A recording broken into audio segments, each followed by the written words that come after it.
Good evening, everyone. It's August 18th, 2025. This is the 36th meeting of the 26th Council, and we will come to order. All councilors are present this evening. We're going to begin with a moment of silence, followed by the Pledge of Allegiance in English and then in Spanish.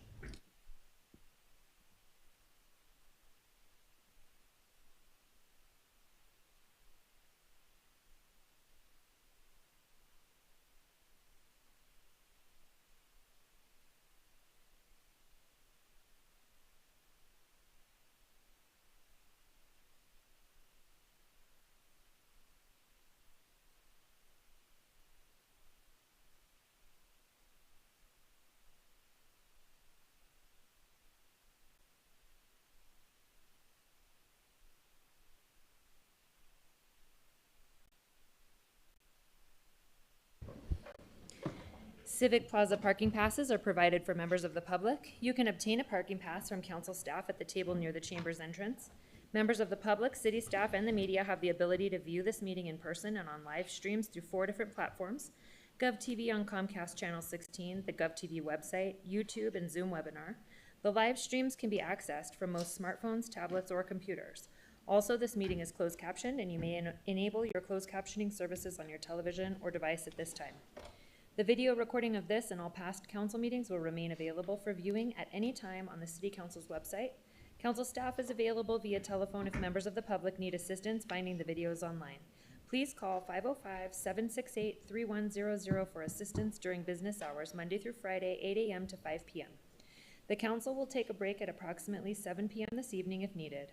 With regard to decorum in the chambers, we want tonight's proceeding to be as civil and respectful as possible. Please do not make any personal attacks, and please no applause, snapping, or other outbursts during the meeting. I will provide one warning to anyone causing a disruption. Upon the second or continued disruption, that individual will be asked to leave the chambers, and if necessary, security will be asked to escort that person out of the chambers.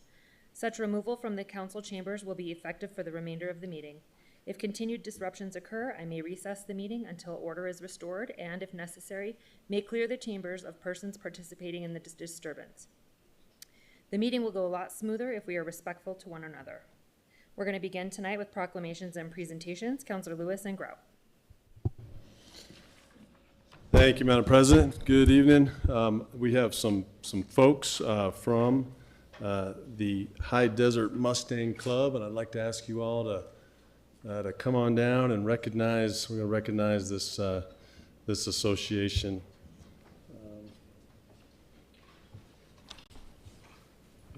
We have Chris Valdez, Carlos Hercules, Drew Tagliapetra, Antonio Lopez, and Lisa Cedillo.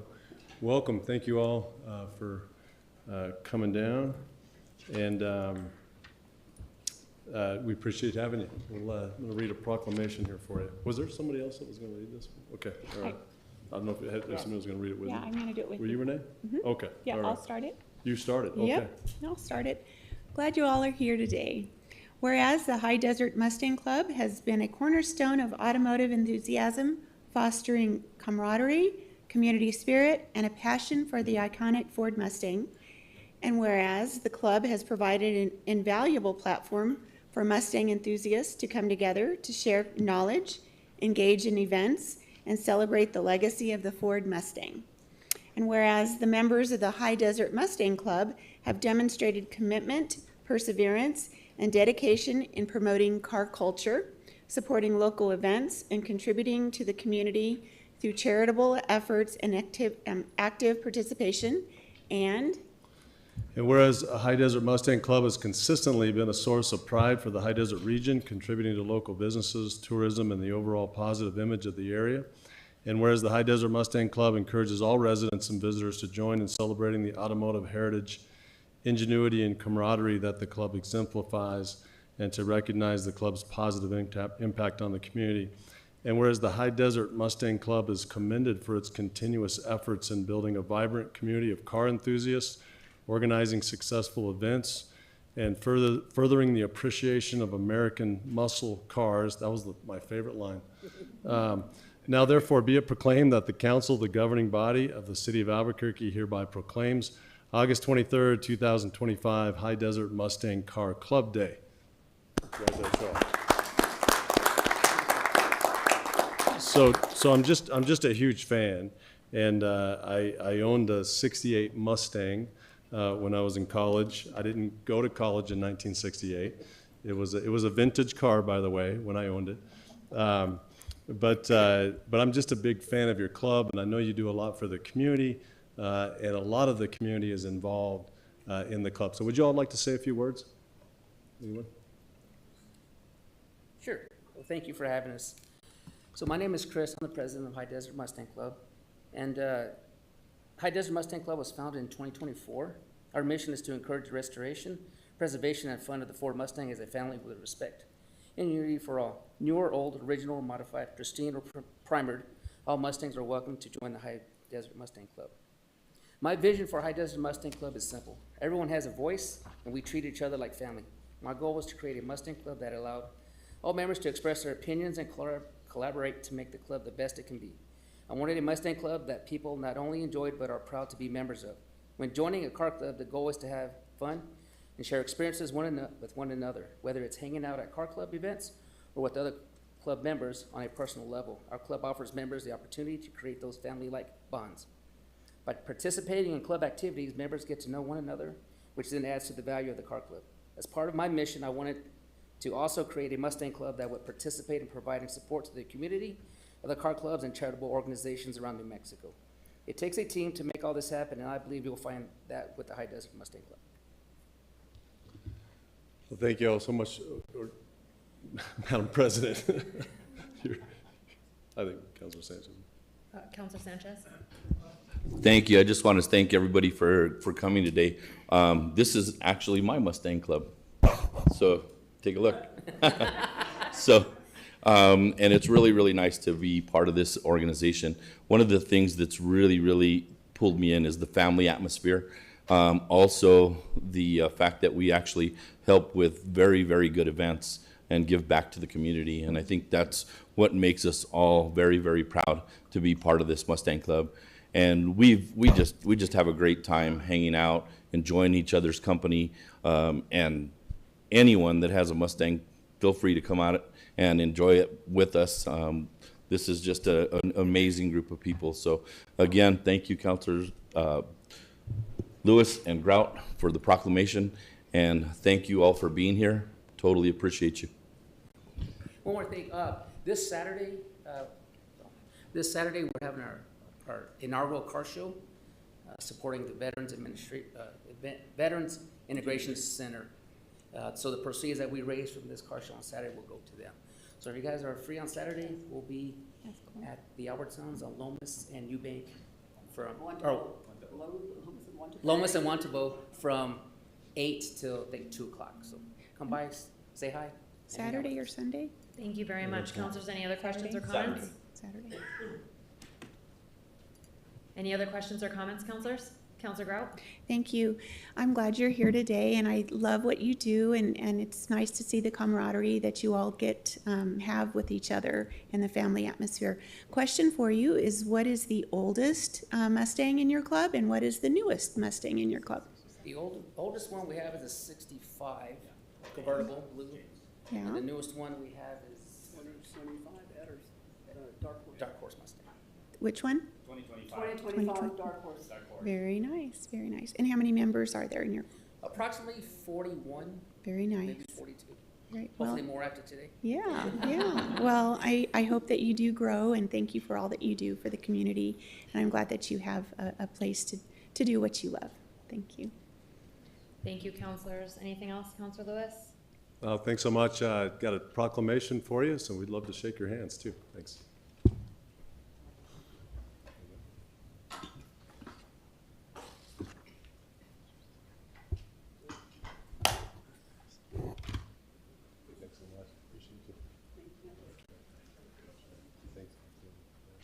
Thanks, y'all. Appreciate you.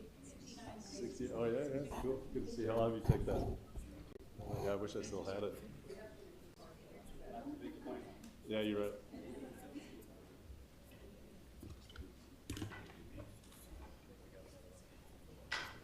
Councilors, we're going to move on to Councilor Sanchez with the second proclamation of the evening. Thank you. This proclamation is actually recognizing Crime Stoppers for its incredible run and doing really amazing things to help prevent crime and encouraging people to report crime, and then actually rewarding those individuals who've reported crime. So if I can have everybody that's representative of the Crime Stoppers organization, please come up.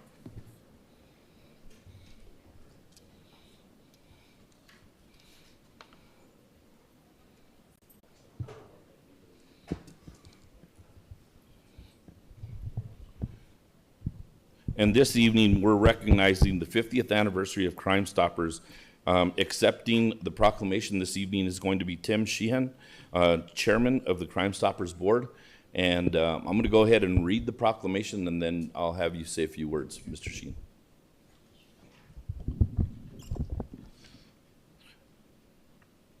Whereas Crime Stoppers was founded in September 1976 in Albuquerque, New Mexico by Albuquerque Police Detective Greg McAleese, whose innovative approach to solving a brutal homicide created a new model for community policing.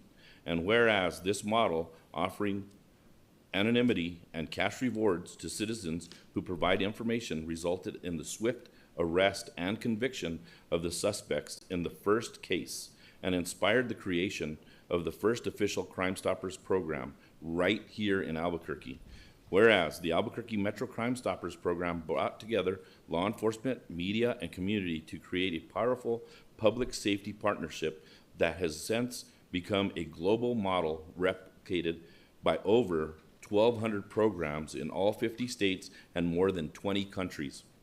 Whereas since its inception, Crime Stoppers has helped facilitate over 600,000 arrests and aided in the recovery of more than $4 billion in drugs and stolen property, with the Albuquerque Metro program contributing more than 2,000 arrests, 7,300 closed cases, and over 500,000 in rewards paid out to tipsters. And whereas Crime Stoppers remains a vital tool in community crime prevention, upholding the principles of anonymity, civic participation, and collaboration between the public and law enforcement. And whereas the Albuquerque Metro Crime Stoppers program will host its 50th anniversary fundraiser, the annual Heroes Luncheon, on Wednesday, August 20th, 2025 at Embassy Suites, Albuquerque, to support the continued success of this life-saving initiative.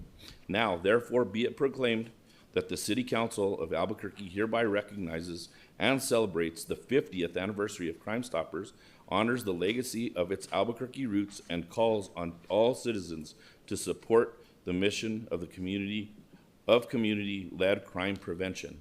And I would like Mr. Tim Sheehan to go ahead and say a few words. Thank you, sir. Thank you, Councilor Sanchez, for the proclamation. Thank you, the council, for all your support, because you guys are the ones behind us also, through the city of Albuquerque, through the police department, providing staff that helps assist us in getting those people out there on the road that we really want to get locked up.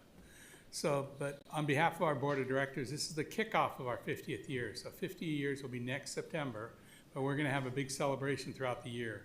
And we are really proud to be the first one in the world. And we really appreciate everybody's support. So thank you very much. Thank you. One more thing that I'd like to say is this is a major event that we're having here in town. And what I'd like to do is I'd like to encourage more people to show up. So if there's anyone that's listening, please contribute to the Crime Stoppers event. If you can buy a table, please do. If you can buy tickets to come to our event, please do, because it all goes to help crime fighting initiatives. And that's what we need, and that's what we're here for, is to make sure that Albuquerque is a safer place. So please, please, please contribute. If you just want to contribute, you can do that as well. And is there a phone number or a website that we can call to contribute? Yes, our website is crimestoppersnm.com, and we are more than welcome to take any donations at all. We are sold out for Wednesday. We have 330 people coming. Thank you. We are sold out. About 60 more people than last year. Awesome. And you can still donate. Absolutely. We'll always. And if you wouldn't mind, come on over and shake our hand. Before go that, ahead. please, Councilor Sanchez, is there any other questions or comments from the other councilors? Councilor Rogers. Thank you, President Bassan. I just wanted to say thank you for your work. I learned a lot about Crime Stoppers working on the Don Perkins statue, and I know he was a huge champion for that, so we're going to be working on that at the Triangle Square in Nob Hill, and his family always talks a lot still every time I meet them about Crime Stoppers, so thank you for what you do. Thank you. Counselors, any other questions or comments? Thank you all very much. If you'd like Thank to you very proceed, much. you may. Appreciate it. Thank you.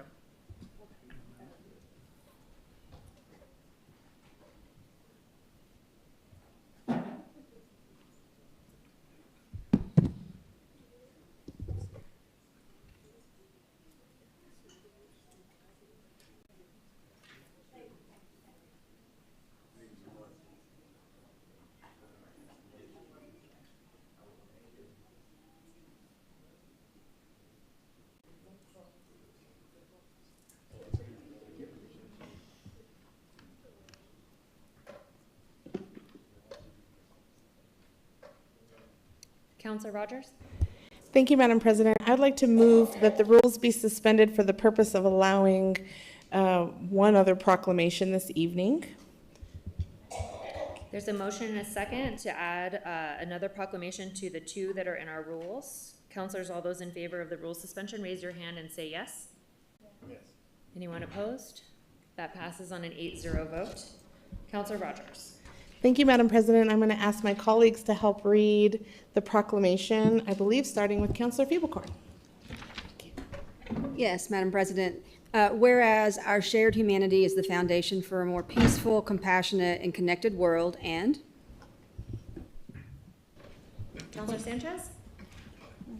Sorry.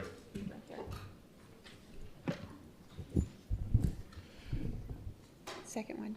Whereas the purpose of Humankind Day on August 15th is to pause, reflect, and act with intention to spread empathy, kindness, peace, and generosity in our homes, neighborhoods, schools, and workplaces, and Thank you.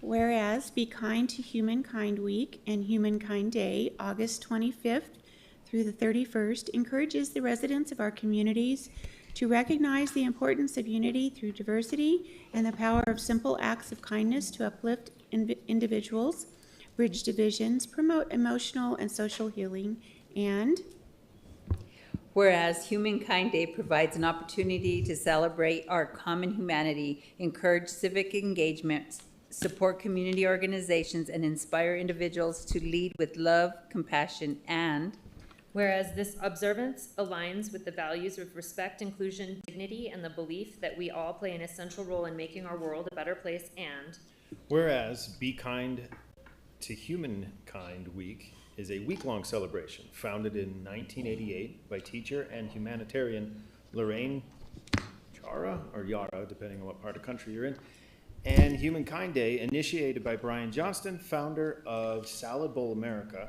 to encourage everyone to partake in spreading kindness, fostering empathy, and building a more united world. And whereas throughout the week, participants are encouraged to engage in daily acts of kindness, such as Motorist Cyclist Consideration Monday, practice patience and consideration while traveling, Touch a Heart Tuesday, show love and appreciation toward others, Willing to Lend a Hand Wednesday, offer time, help, or advice to someone in need, Thoughtful Thursday, be thoughtful and considerate in all interactions, Forgive Your Foe Friday, practice forgiveness to release anger or resentment, Speak Kind Words Saturday, use positive, kind language to uplift others, and Sacrifice Our Wants for Others Needs Sunday, do something selfless for someone else. Whereas the City Council supports the call for the City of Albuquerque to observe Humankind Week, we encourage everyone to actively participate in spreading kindness, fostering empathy, and building a more united world, one small act at a time. Be it proclaimed that the Council, the governing body of the City of Albuquerque, hereby recognizes Humankind Day on August 15th and To Be Kind to Humankind Week from August 25th to the 31st. And accepting this proclamation for us is the founder of Salad Bowl America, Brian Johnson, and he'll come up and say just a couple words. And thank you, counselors, for reading that for me. Thank you. Thank you, Council President and council members. I know some of you probably thinking to yourself, well, it's common sense to just be kind to each other, but the truth is there's not much common sense right now. All knowledge is learned, and our past experiences should tell us that human kindness is something we ought to practice every single day, certainly more than just one day or 1 week, a year. We can take Valentine's Day, for example. It's nice to show your partner or significant other that you love each other or appreciate them just on February 14th. But through my own experiences and common knowledge, I can tell you that one day is not enough. I strongly suggest that you all show your significant others more than just one day or 1 week of the year that in their relationship that they are appreciated. So with that being said, back to Humankind Day, the reality is we have to take baby steps when it comes to human kindness. So today I challenge each one of you to set an example for our younger generation coming behind us by practicing 3 simple but powerful actions: recognize, understand, and respect. You don't have to agree, but at least respect. If we can all live by those 3 principles, maybe one day in our lifetime, human kindness would be second nature, an afterthought, rather than something that requires a proclamation just for one day or 1 week. Lastly, let me share this. Salad bowl is more than just a name, it's a metaphor. A salad bowl is where multiple ethnicities and cultures can coexist while still keeping their own unique identities intact. That's the vision behind Salad Bowl America. So to celebrate our differences while honoring what makes us one. So follow along with us as we discover America, and there's no passport needed, just your stories. As Salad Bowl America is a platform to tell your stories. And finally, I want to thank Councilor Rogers for recognizing, understanding, and respecting my vision. Thank you, Madam President, and the other council members for your support in helping me bring my vision to reality. Thank you. Councilors, any questions or comments? Councilor Rogers? Thank you. I just want to say thank you, and thank you to the council staff, because today in our staff meeting, we talked about kindness and rolled out an exercise where we could give kindness to each other in the office for the rest of the month. So we'll be sharing more, and hope all city employees would join in giving each other and our community some random acts of kindness. And I think the reason it matters is that UNM, we did a research study that showed not only does the person receiving the random act of kindness, it improves their immune system, it improves the immune system of the person giving it, and also of those that witness the random acts of kindness. So this is really boosting immune systems and, of course, our mental health and just all the things we need more of right now in today's world. So thank you so much, Mr. Johnson, for bringing this to my attention, and thank you, councilors, for Johnson, if you want to go ahead and come on up. Thank you.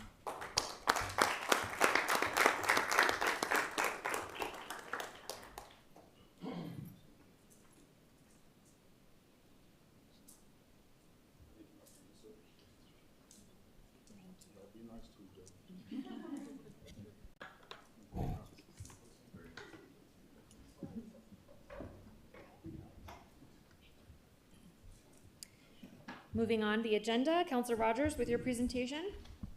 Thank you, Madam President. And we have a presentation from Dr. Charlie Verplo, Deputy Director of Health, Housing, and Homelessness, who will provide an update on Councilor Grout and I's Housing Voucher Task Force. Thank you so much for being here. Thanks, President Bassan and City Councilors. Thanks for having me here. Glad to talk about this. I'm here to tell you a little bit about the work that we've been doing in our Housing Voucher Task Force. This is supporting the resolution R24-109. The purpose of this task force is to improve transparency, accountability, and access to housing vouchers across the city and through our city administrated voucher programs.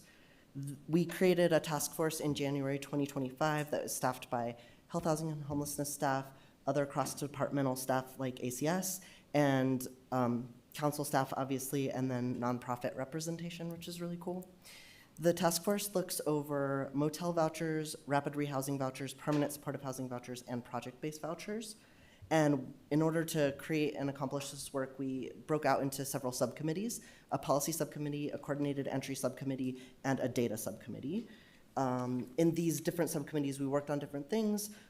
Policy was really to try to create clearer rules so that we could be more consistent for clients, for providers, and for staff.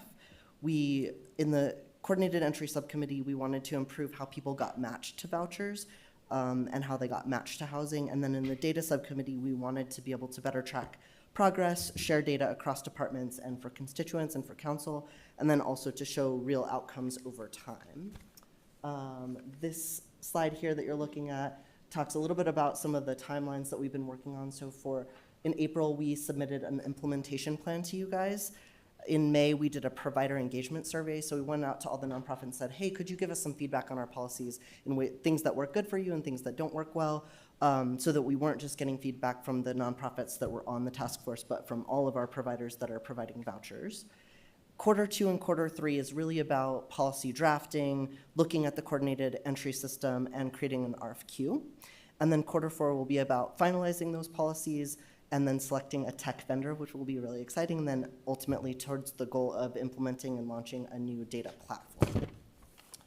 Finally, if you go to the next slide for me, I just want to tell you a little bit about what we're doing in the different subcommittees, and I know my time is short here, so I'll try to be brief. But in the policy subcommittee, we've done a lot of things. So if you look at the quarter 2 report that should have been before you today, it talks a little bit about some of the things that we want to include in our current internal voucher process. So rent reasonableness, some invoicing timelines to make sure people get paid on time, providing some flexibility around homeless verification, and then making sure that we're following the same grievance procedures across provider. We're in the process of looking over our project-based voucher policy, so we'll give you guys some updates on some challenges and things that we want to make clear in that process. In the coordinated entry system, we worked with our coordinated entry system provider, the Coalition to End Homelessness, and talked about some of the challenges and why they exist. And then talked about some of the things we wanted to improve that. This is all outlined in the quarter 2 report, but thinking about streamlining referral processes, broad training for stakeholders, and then creating a housing resource center. So that's pretty cool.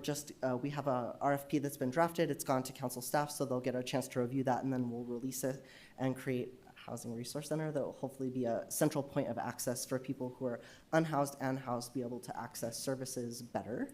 And then finally, our data subcommittee. So they've done all kinds of really cool things, but validating baseline voucher data in HMIS and also PeopleSoft data, mapping out the process that funding happens in the city, and then being able to identify voucher types and guide that system design.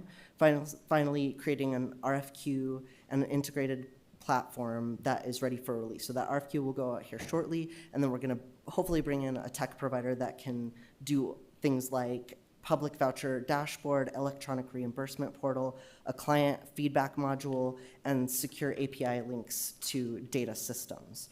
So we're working on all of those things, and happy that we got the opportunity to work on this together, both with council and with staff, and stand for questions if you have any. That was great, Dr. Verplu, in a nutshell. Thank you. Councilor Rogers? Thank you so much. I just have to say, just sitting in on these meetings periodically as many times as I can, it's been really great to see innovation and people are empowered to think differently, even though we don't do it that way now.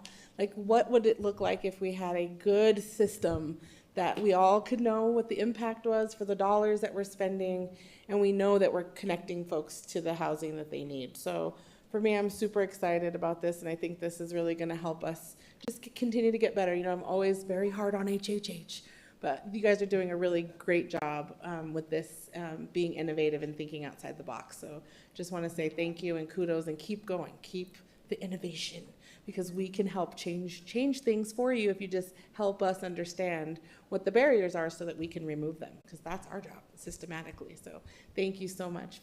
And Councilor Grant, I don't know if you had anything you wanted to. Thank you for that. Councilor Sanchez? Thank you, Madam President.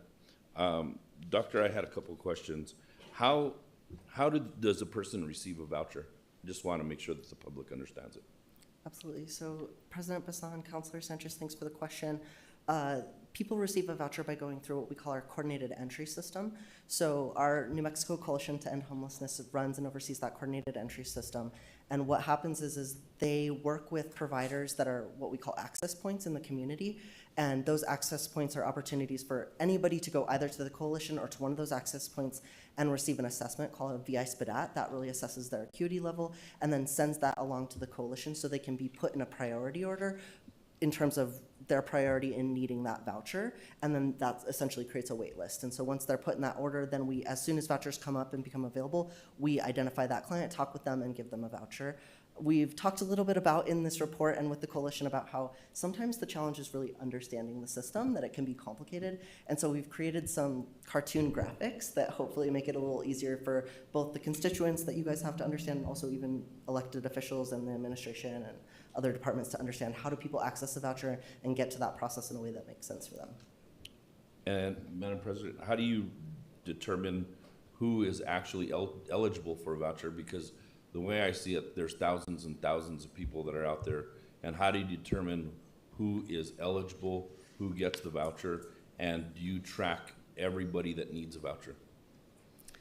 President Basan, Councilor Sanchez, yes, we do track everybody that needs a voucher. They're on a waiting list. They get submitted to the coalition, and then they keep track of that system. It really depends on what type of voucher you're looking for. So if you get a motel voucher, then you would have criteria that you would have the motel voucher for whatever reason that motel voucher has been created for. So for example, if someone needed to get into a motel because they needed a medical respite, or maybe they're waiting for a housing placement and they just need a short-term stay for 2 weeks, or maybe they've been discharged from an unsafe hotel. So there's a variety of reasons why you qualify for a motel voucher as opposed to rapid rehousing. So rapid rehousing is higher acuity but lower than a permanent supportive housing voucher. So that would be someone who has a lower level of acuity but needs a little bit of assistance to get to being stabilized in their housing situation, and that can go up for 2 years. So the criteria for that is slightly different than a permanent supportive housing voucher, where you have a disability, you have chronic homelessness, and you're a higher level of acuity. And if you were thinking about permanent supportive housing voucher as an example, you would do that VI SPDAT assessment with your access point provider,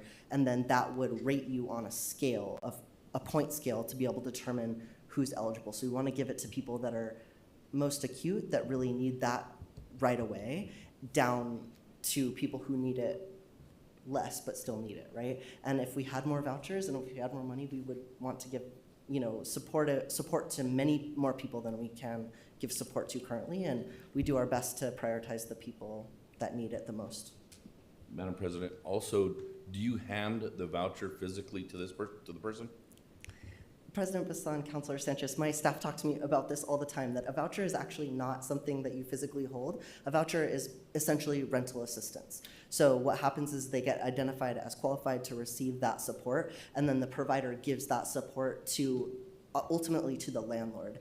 Often that individual, if they're on, for example, a permanent supportive housing voucher, they would provide a portion of their income to that landlord, and then the access point would provide the rest of that assistance.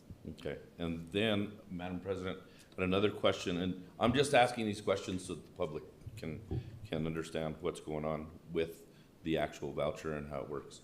Is there rules and regulations? So let's say if somebody violates the rules, they use drugs or they commit a crime in that location, are they subject to keeping the voucher, or do we revoke that voucher?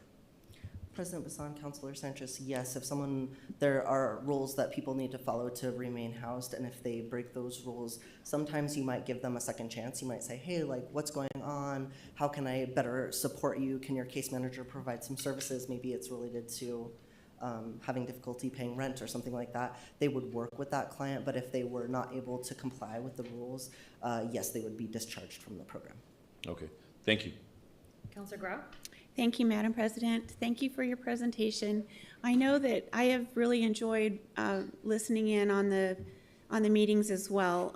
It's like every question we get an answer, but we have another question. It's just so complex, and so this has been a very good committee, and I like the subcommittees. I think you're leading it very well, and so I appreciate that. My question for right now is, I know that you're getting ready to have the RFQ for a data analyst position. And it's being released tomorrow, and your final vendor selection is planned for October 17.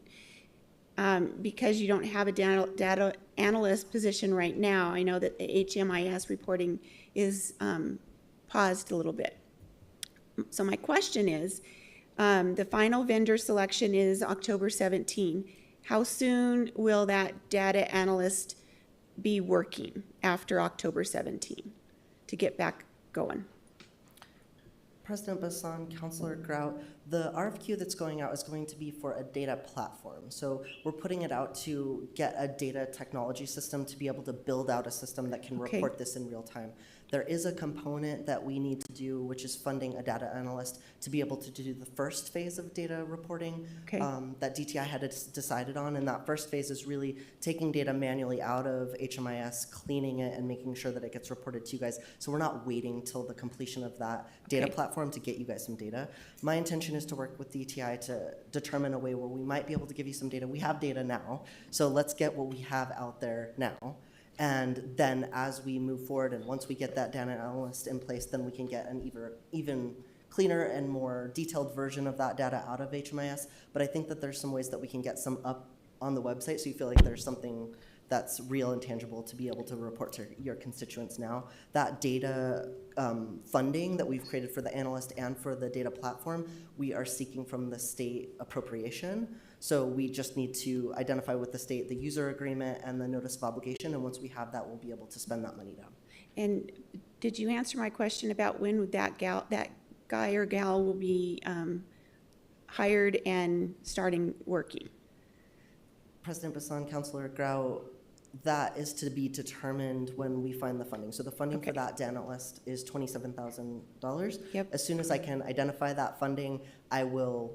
She's actually already been on contract and was funded through the appropriation for 25 that you guys allocated. Yep. But that funding went away at the end of fiscal year 25. So now we need to find that funding and bring her onto contract again. That funding is allocated by the state, but going through that state appropriation process is complicated and timely. So we're working through it, and if there's other funding that we can identify in the meantime, we'd be excited to bring her on. Thank you. Thank you. That's it. Councilors, any other questions or comments? Thank you, Dr. Verplu. Appreciate it. Moving on, Councilor Champagne, you have a presentation. Thank you, Madam President. Yes, August, we're in August still. August is National Aircraft Laser Incursion Month. And for people out there, basically it's little pointing lasers that we can buy at the store, and they use them for pointing them at aircraft and the dangers thereof. So I had asked Officer Nick Pearson to come, who is with APD's Air Support Unit, to come kind of give a little education and presentation of it. Good evening. Good evening. Madam President, councilmen, or councilmen and women. My name is Officer Nick Pearson with the Albuquerque Police Department Air Support Unit. I'm one of the pilots. Instead of throwing numbers at you, I'm going to tell you a true story. We fly our aircraft at 1,000 feet, about a quarter-mile offset when we're searching for something in residential areas. While searching for an armed subject one night who was wanted for a shooting call, every time I turned on a northwest corner of an orbit, my cockpit illuminated with a blue light. This was identified as a laser that was coming from approximately 4 miles away. As we continued the orbit, the light went away, but every time I turned on that northwest heading, the cockpit illuminated. As we continued to do this, we could not leave the call because we were looking for an armed subject in somebody's backyard. As we continued to fly, I put down my night vision goggles, which filters out natural light and just uses a synthetic vision style. As we continued to orbit, we located the subject, and we went hunting for the laser. Unfortunately, that night, we were not able to locate it. But a couple nights later, as I was on patrol, I heard a Southwest 737 on about a quarter-mile final, 1,000 feet above the ground, flying into Albuquerque International Airport, report a blue laser from the same area. We were able to locate that subject that night, identify him, and report it to the FAA. Unfortunately, we do not have a state statute or a city ordinance where we are able to charge that subject. When we're in the helicopter, it's 2 people over a populated area. A Southwest aircraft with over 200 people on board is a different story. I brought a couple examples. This is a green laser, and this is one of the new blue lasers. I understand that everybody, when we talk about lasers, think of the little ones that we use when we play with the cats. These actually cause temporary light sensitivity, instant headaches, and flawed vision while we're flying. Last year, 12,840 incidents were reported nationwide. Of that, 304 were in the Albuquerque, New Mexico area. Out of 17,700 that were reported from 2005 to 2013, only 134 people were charged and 80 convicted nationwide. This is a hazard that's not only to us while we're flying, but to you and everyone in the city and everybody in the country when they fly commercially and try to just get to see their loved ones or home from work. I stand ready for any questions. Councilor Champagne? Madam President, Officer Pearson, thank you very much for the information. I know firsthand the difference in the colors and what the effects thereof. But to bring awareness to the regular public thinking that just using the laser as a toy and seeing how far it'll go and striking a police helicopter is one thing with two people in it, like you had mentioned, but a completely different incident when you're talking about souls on board of a plane. So I want to thank you for bringing this in the education and the information on a much bigger scale. When I was struck with mine, it was instant, and it was just the two of us. We landed, and I had a headache for 5 days. So I could only imagine the pressure it would be for a commercial airline pilot to face that same incident with a bigger plane. So thank you for this. Councilors, any other questions or comments? Officer Pearson, Councilor Sanchez. Thank you. Officer, I just want to say thank you for hard work that you do. I know it's not easy to be up there. I was actually part of Albuquerque's air unit as well for several years, and I do understand the amount of stress, and people don't really realize that when you're orbiting a scene down below, that you are actually in a constant orbit, and you still have to decide which direction that individual is fleeing, the offender. So when you're turning, that helicopter is moving in an orbit, and while it's moving in an orbit, you still have to have that wherewithal to know which direction that individual is running or fleeing. You have to know what street you're on and all your directions. So what you guys do up there is extremely, extremely difficult. It's not like being on the ground. So I just wanted to say thank you so much for that hard work and dedication that you do day in and day out. Thank you, sir, for being here. Next, we're going to move on to a presentation from Ms. Christine Berner, our city economist, who's going to provide an update on the gross receipts tax. Good evening. Madam President, members of council. Oh, this is fine, thanks. So we did receive the June GRT, but not till about 3:30 this afternoon, and so that wasn't enough time to put together an analysis of the revenue. And so what this is just a couple quick slides regarding May GRT. And so for May, GRT growth based on the 1.225 was actually 15.2% growth, and that brought our cumulative growth to 3.5% for the year. However, there was a reason behind this. May of the previous year, there was a tax refund to a business, a $5.5 million tax refund. And so consequently, by comparison, last month, the growth looked to be outsized. My estimate last month was that maybe our growth for May was closer to 3.3%. But that said, the revenue was higher than this time last year, and so we did experience that growth. The majority of the reduction came from, you can switch to the next slide if you wouldn't mind. The majority of the reduction last year came from administrative support, waste management, and remediation. And so on this slide, I believe it's the top line, you can see the outsized growth that sector had last month by comparison. And then retail trade showed modest growth last month, about 2.2%, but there were a few categories that were negative. Arts and entertainment, accommodation and food, and construction were all negative for May. Counselors have requested some information on cannabis revenues. We stopped reporting on those when they started being diverted to the Marijuana Equity and Community Reinvestment Fund, but I did put together some information for you. Year to date, which would be July through May, revenue was $3.3 million in FY25. And this, I don't have a slide for this. This is just here. However, year to date revenue for the same period last year was $4 million. Approximately, and that represents a decline in FY25 of about 17% from last year. And normally, we wouldn't expect that. But every month since August, we've experienced a decline in revenue, most of the time in double digits. And I did speak with the tax department about this, and the cause for the decline at this point is unclear. It was very much off the record when I spoke with them, but they do believe that a lack of compliance and tax reporting is behind it, and they've told me that they will step up enforcement. Hopefully we'll see a correction of some sort, but 17% is quite a bit of a decrease. And so that concludes my quick report tonight, and I'm hoping tomorrow or at least this week I can get you information on June, which would give us the final year to date for FY25. Thank you. Counselors, any questions or comments? Counselor Rogers?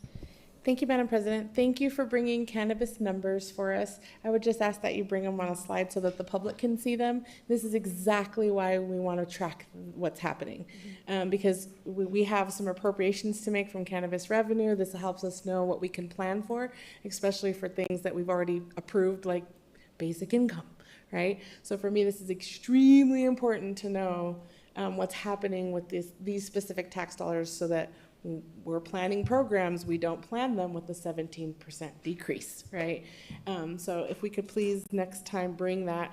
And then I know that our council rules say that this happens on the second meeting, but it's not working where we get the data in time. So I would like to explore how we change that in our rules so that we can get a report that's up to date. It's not her fault, right? I went back and understood a little bit more about that. And so thank you for bringing those numbers, and maybe we can think about doing that as a team, so that when you come, you actually have more up-to-date data. Thank you, Madam President. Any other questions or comments, counselors? Thank you, Ms. Burke. All right, thanks a lot. Counselors, we're moving on to the journal. I move approval of the August 4th journal. There's a second by Madam Vice President. All those in favor of approving the journal, raise your hand and say yes. Yes. Anyone opposed? Did you get it all? Okay. Moving on to communications and introductions. Are there any changes to the letter of introduction? I'll start with that I move the rules be suspended for the purpose of placing EC 469 on tonight's agenda for action. EC 469 is the Uptown Transit Center Joint Development Partnership Agreement, Increased Reimbursement 6 Supplemental. Second. There's a second by Councilor Feeblecorn. Well, we're just on the rules for suspension. All those in favor, raise your hand and say yes. Yes. Anyone opposed? That passes on a 9-0 vote. Councilor Champagne?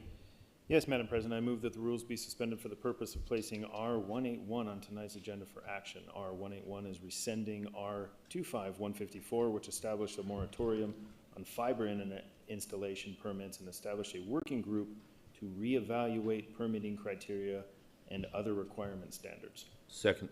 There's a motion and a second by Councilor Sanchez. All those in favor of suspending the rules to put R181 on this agenda tonight, raise your hand and say yes. Yes. Anyone opposed? That passes on a 9-0 vote. Councilor Baca? Thank you, Madam President. I move that the rules be suspended for the purpose of introducing R182 and referring it to the Land Use Planning and Zoning Committee. R182 is approving the adoption of the Downtown Metropolitan Redevelopment Area Plan, Downtown 2050, and repealing the Downtown 2025 Metropolitan Redevelopment Area Plan for the Downtown Metropolitan Redevelopment Area. There's a motion and a second by Councilor Grout. Councilor Grout, all those in favor, raise your hand and say yes. Yes. Anyone opposed? That passes on a 9-0 vote. Councilor Lewis?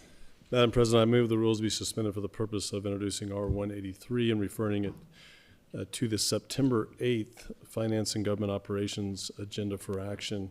R183 is establish an emergency parks grass and turf replacement funding source to address the dying turf grass in parks citywide. Second. There's a motion and a second by Counselor Sanchez. I do want to say that it's the September 3rd council meeting that week. And Madam President, I just a moment ago, I was just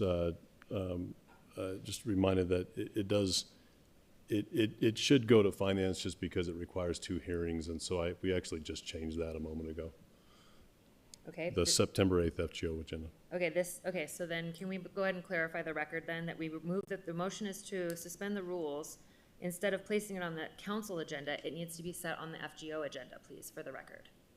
Thank you. There's a second. Counselor Sanchez, you're okay with that? Yes. All those in favor, raise your hand and say yes. Yes. Anyone opposed? That passes on a 9-0 vote. Any other changes to the letter of introduction? I move approval of the letter of introduction.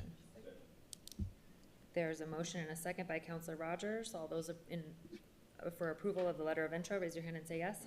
Yes. That passes on a 9-0 vote. Reports from committees. Counselor Champagne. Yes, Madam President, the Finance and Government Operations Committee met on Monday, August 11, 2025, and reports out the following items. In the matter of EC 419, that it be receipt be noted. In the matter of EC 428, that a without recommendation. And in the matter of 091, that it be without recommendation as substituted. And make a motion to accept the committee reports. There's a motion and a second by Madam Vice President. All those in favor, raise your hand and say yes. Yes. Anyone opposed? That passes on a 9-0 vote. Counselor Feeblecorn. Madam President, the Land Use Planning and Zoning Committee met on Wednesday, August 13th, and reports out the following items. In the matter of EC 433 and EC 454, that they be confirmed. In the matter of 088, 089, and 090, that they do not pass. In the matter of 092, that it do pass as amended. In the matter of R167, that it failed. In the matter of R169 and 170, that they do pass. And in the matter of R175, that it be without recommendation as amended. Make a motion to accept the committee reports. Second. There's a motion and a second by Counselor Champagne. All those in favor, raise your hand and say yes. Yes. Anyone opposed? That passes on a 9-0 vote. We'll move on to deferrals and withdrawals. Counselors, are there any deferrals or withdrawals at this time? Seeing none, we're going to move on to the consent agenda. Are there any changes to the consent agenda? For those individuals on tonight's consent agenda who will be appointed to serve on a board or commission, thank you for your willingness to serve. I move approval of the consent agenda. There's a motion and a second by Madam Vice President. Moving on to announcements, Counselor Rogers. Thank you, Madam President. Oh, I'm sorry. Yes. All those in favor of approving the consent agenda, raise your hand and say yes. Yes. Yes. Anyone opposed? That passes on a 9-0 vote. Now moving on to announcements, Counselor Rogers. Thank you, Madam President. There will be a local government coordinating commission meeting on Thursday, August 21st at 5 p.m. in the Bernalillo County Building, Ken Sanchez Commission Chambers. This will be a hybrid meeting. Moving on, we don't have any financial instruments or appeals, so we're going to start public comment from the general public. Members of the public can provide live public comments to the council in person or virtually if they have signed up for public comment per the instructions published on the agenda and on our website Friday. Here are the public ground rules, the public comment ground rules. Each participant has 2 minutes to present. Comments are to be addressed to the councilors only through the council president. Any disruptive conduct will result in the removal from the meeting. There is a 2-minute time limit and a bell will ring to indicate your time is up. Mr. Cornelius, please call the name of the first speaker, and if you are on deck after that, please start working your way down to the front. Thank you, Madam President. Our first speaker is Lisa Christopherson, followed by Janet Sayers.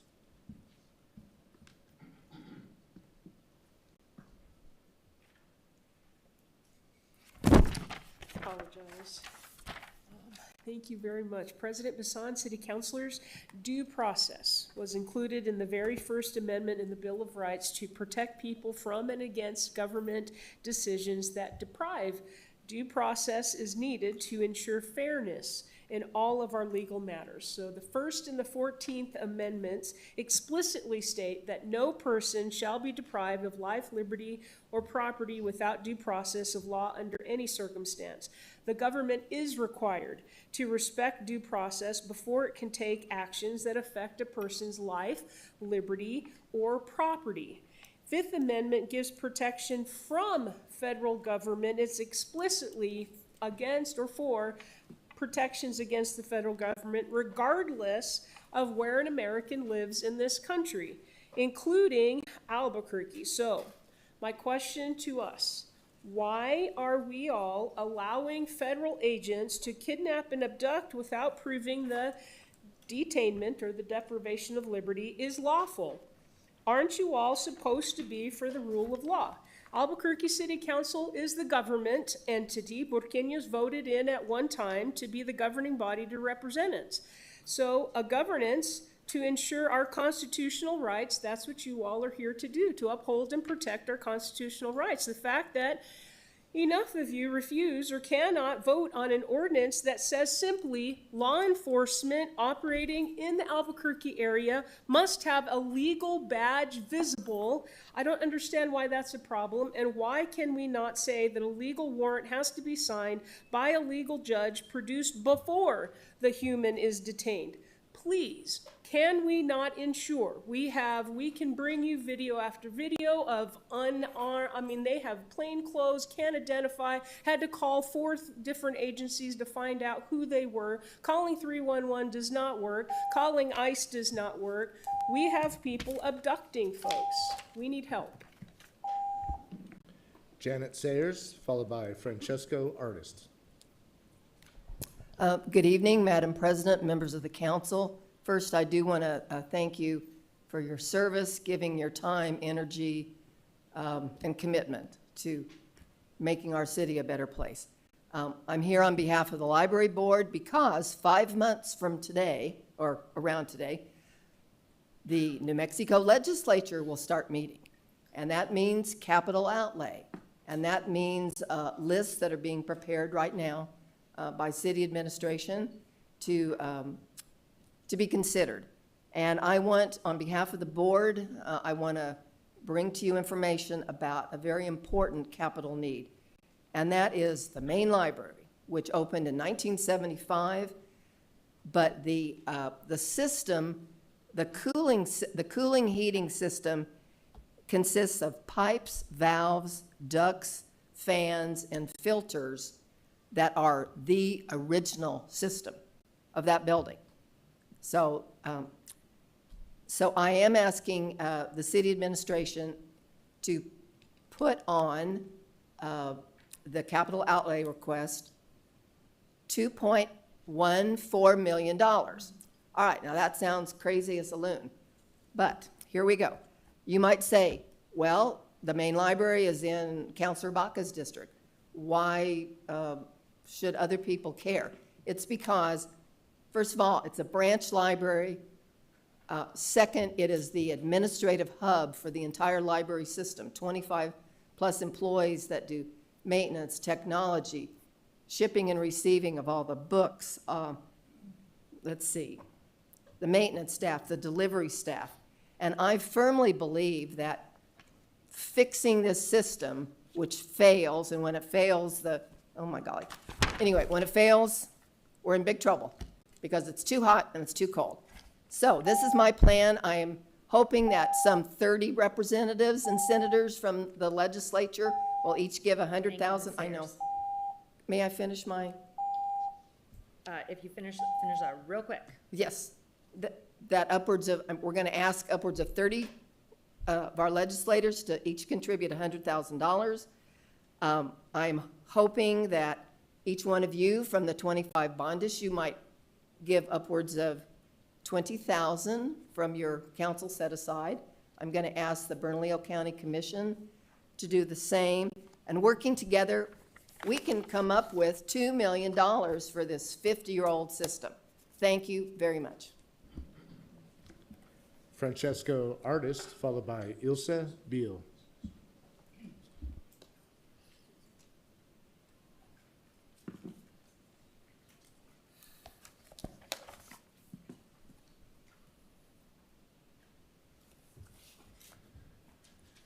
We practically doubled this year's budget, almost $500 million for public safety, and I feel less safe today than I ever have. A premeditated, violent attack landed me in the emergency room. Then they firebombed my house. Recently, the same people trespassed onto my property in anger again and refused to leave when I demanded to get off my land. I called 911 emergency, but APD didn't show up until about an hour later. Fire rescue never showed up. You know who they are, you know where they live and what they did, but you did nothing about it. Nothing. Someone showed up to a local politician's houses in anger. Nobody died. Nobody ended up in the emergency room like I did. But he was arrested and prosecuted in a heartbeat. This week, he got so much jail time, it is a life sentence. I was supposed to die that day. Later, burned alive by setting my house on fire with me inside of it. I stand before you terrorized 24/7. By some miracle, I didn't lose an eye, or both, when they try to blind me. They don't make stitches to give you back your eyesight. And that's not the worst of it. The royalty in Albuquerque have shown no remorse and trivialized my trauma as frivolous. My blood is on your hands. The Keller administration is on record of being above the law, and the Constitution doesn't apply to them. When you won't protect us and we have to fend for ourselves out here, we want our $500,000, billion dollars back. We don't have a crime problem in Albuquerque. We have a leadership problem in Albuquerque. Ilse Beal, followed by Madam President. Anami Das. Counselor Champagne? I would like some sort of response from the administration of the fact that the AFD didn't show up.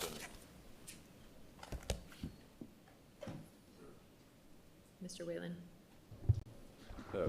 Madam Chair and Councilor Champagne, we can definitely look into the situation. This is the first I've heard of them not showing up. And Madam President, just not AFR not showing up, but the whole incident itself, I would love to see information sent to me, as much as I'm sure all the councilors would love that too, of why this ball has been dropped tremendously. Madam President, Councilor Champagne, we will definitely look into the incident and get you some information. Counselor Sanchez? Thank you, Madam President.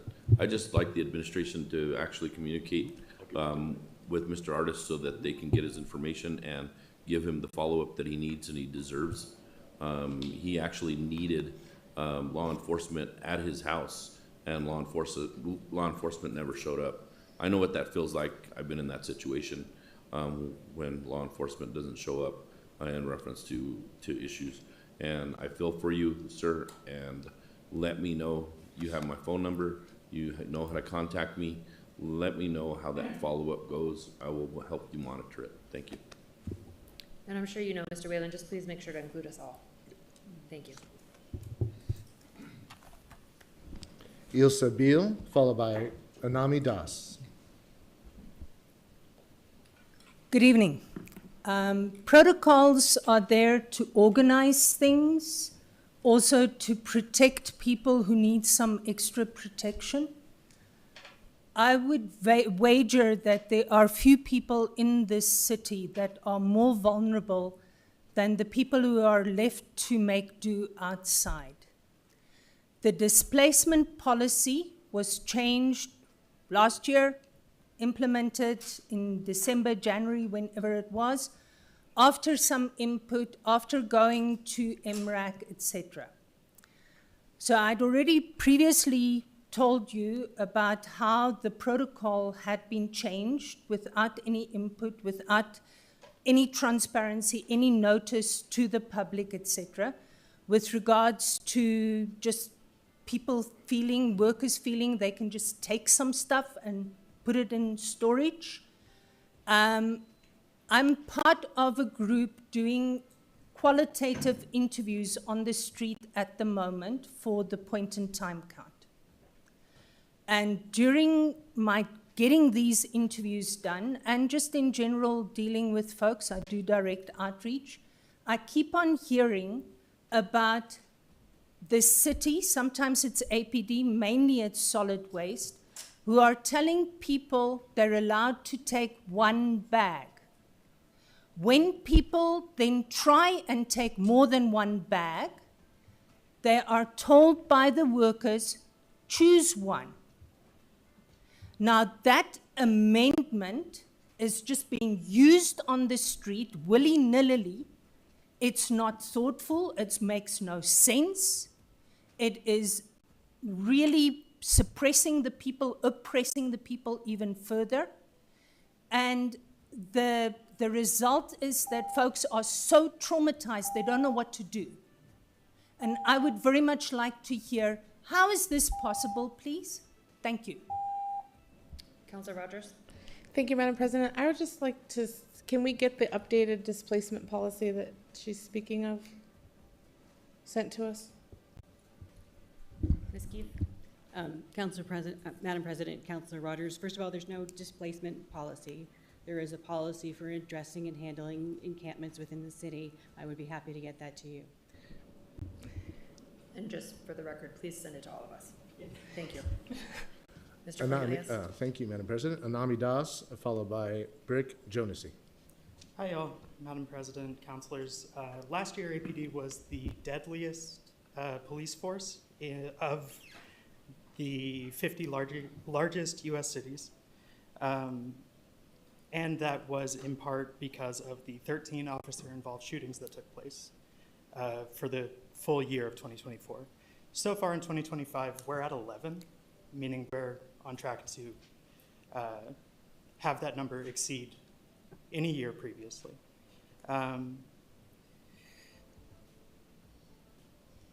APD also set a record of the most use of force incidents in a single month in April with 76. That's more than 2 a day. And they actually got close to getting the exact same number in June. In the data, I've never seen a number higher than 21 for a single level of force and a single area command. And there were 31 in the southeast area in June. It is not a coincidence that those numbers started going up when the Bayonet Brigade, the National Guard, got deployed in the city. Not saying that they're doing it, I'm saying that they've allowed resources so that there's more cops. And it's not really helping with the tension. Even with crime down in every single category, interactions with police are getting more and more violent, and it's of grave concern. Thank you. Brick Jonesy, followed by Let's Odfo. All right. So I'm really happy that councilors and council president, that people are showing up to talk about their issues. I really wish that more folks in the city would actually show up. So I definitely encourage that. Your horse-mounted units and a few other officers that haven't identified them yet, I've got the recording. They'll be involved in litigation soon enough. 4 other officers of yours definitely already are. You've already got your warning. Ben, you said a while back that you wanted that warning before it happens. Well, you got it already, so accept that. You got your downtown area where your horses like to run people over. Yeah, they ran me over just this past weekend. Your bright lights with the lumens. It was interesting. Your airman, your officer, patrolman was talking about blinding people with lights. Well, guess what? The people on the street right downtown are being blinded by your lumens, by your officers. I was threatened many, many times to leave a public area. Essentially, your officers are out of control. Haven't committed any crimes, but I guess you guys don't mind losing the money. It's really ultimately down to the Terry versus Ohio, grab up and harm people without, any crime being committed, that style of tactics, where it's like stop and frisk, grab them, then figure out if they committed a crime, that sort of thing. That's not okay. You know, that's not respect. And the whole thing with the kindness, I'm really happy that that proclamation was talked about today, because, you know, that respect thing, your officers don't respect us. They don't respect our rights, and they don't respect the Constitution. In fact, as I've said it many times, Medina said that he doesn't have to sign the oath. Let's Otto, followed by Tad Niemitzki. Madam President, council members.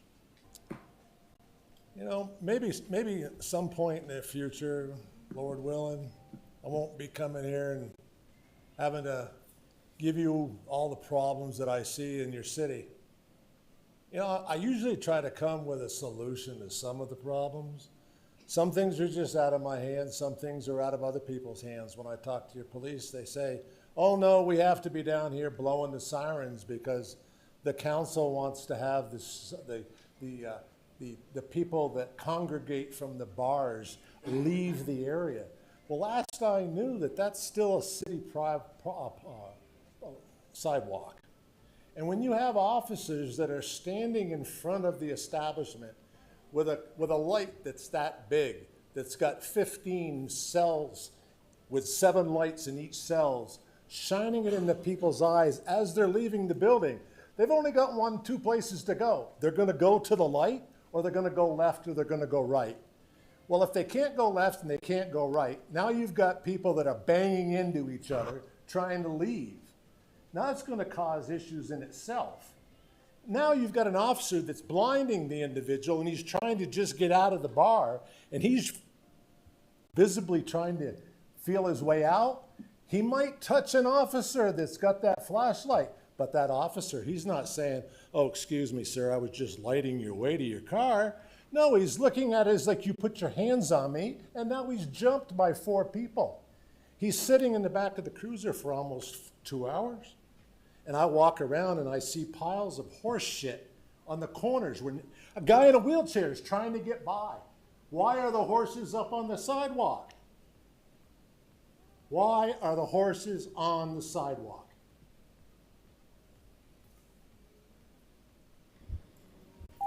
Tad Niemitzki, followed by Mervyn Pilvelm.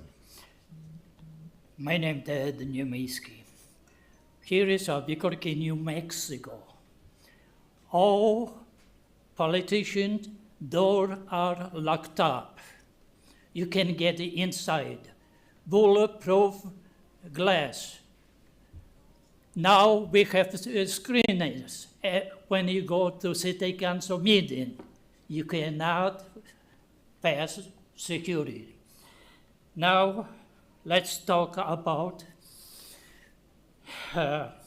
dictatorship, authoritarian Russian style with American flag above. That's where we at exactly. Then let's go to businesses, politicians, selling city, selling county, making deal. For example, Debbie O'Malley, she was doing here when she was council. Now she working for the state. She's selling, making deal with, well, here is about Pena, Ruiz property, sponsor sale. And you can go on and on. How dirty politicians are here in this city. We thought that is talking about leadership. You cannot, I call also several times to cops. No, just report it. Thank you. Mervyn Pilvelm, followed by Adeo Herrick.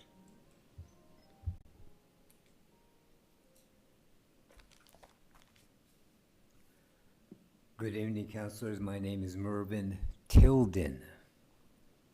I want to talk about some of the issues here that you discussed. One of them is the Albuquerque Native American residents, they fall into the people who are, they face potential evictions with no recourse from this city or any departments.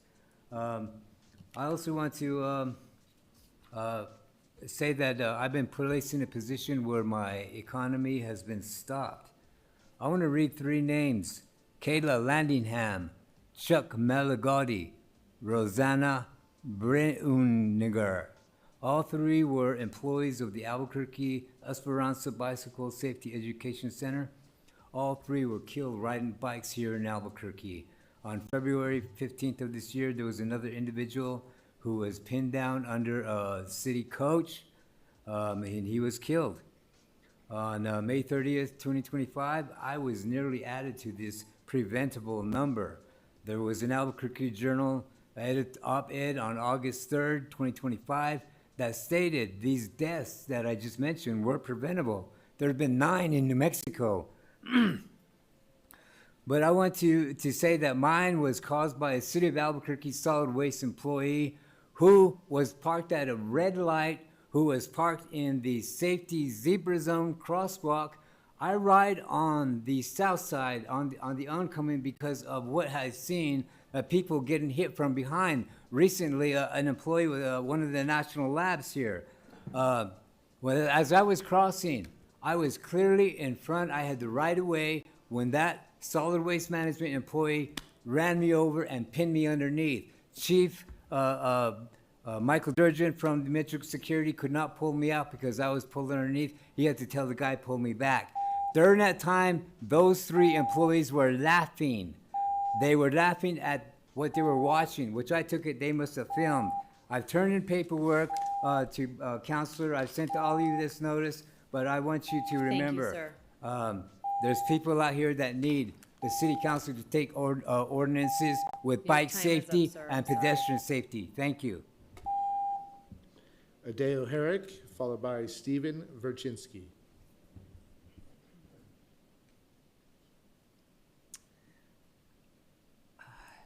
I didn't know if it was solid waste or not, but my neighbors have said that they've been rousted, they've been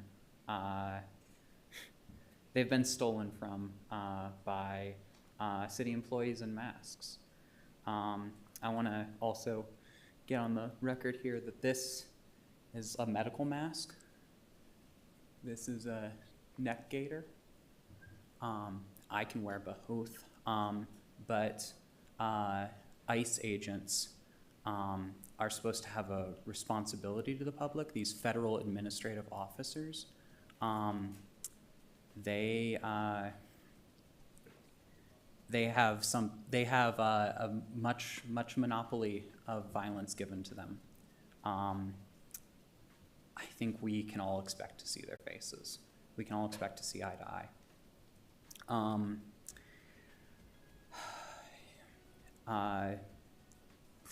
The police, the Bernalillo Sheriff's County, Bisco.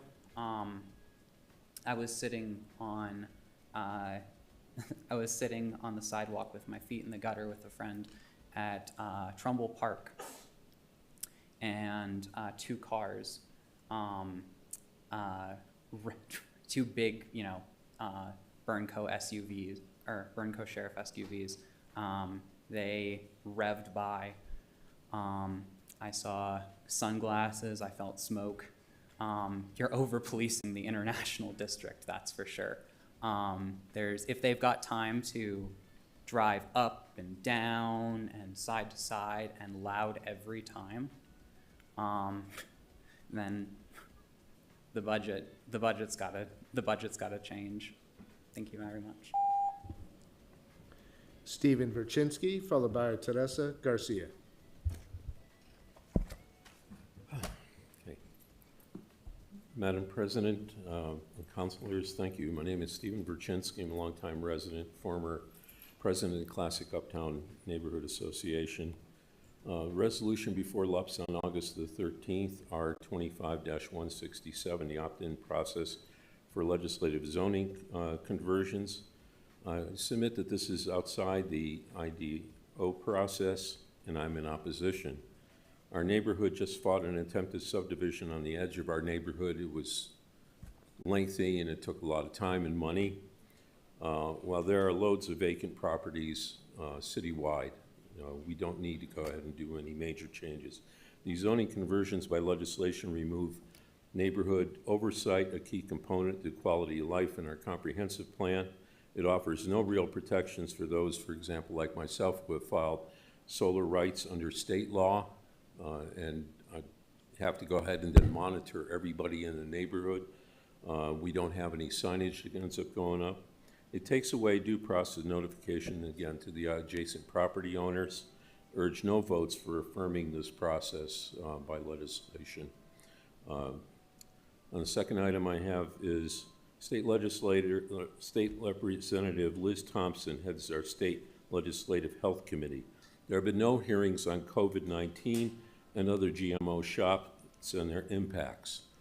It's been impacting our community. We shut down businesses citywide with regards to this. I think that it's time and way overdue that the legislature be told by this group that we have a need for having hearings on this, and to even look at the State Public Health Emergency Act, which is, I mean, I can be put away for 5 days if I test positive with no due process. Sir, before you go, I just want to make sure to clarify that as of reporting out of the committee tonight, 167 did not pass that committee, and it failed in committee, just so that you know. Okay, I understand if you correct me, but if there's an affirmative vote by this council by 4 members, you can bring this back. Sir, that moment has passed, but it's not Q&A. If you want to go ahead and talk over here to one of our staff members, they can go ahead and clarify the process. Okay, thank you. Thank you. Teresa Garcia, followed by Ava Montoya.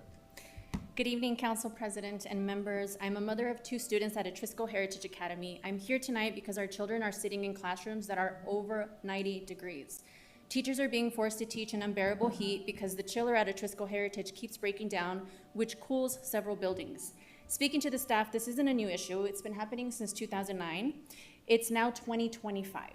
They have purchased window units, but not all classrooms have windows, where it's a Band-Aid and the system should be fixed properly. This is not just about comfort, it's about safety, health, and our children's ability to learn.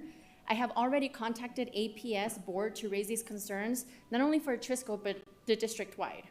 But I know that this is not something that APS can do alone.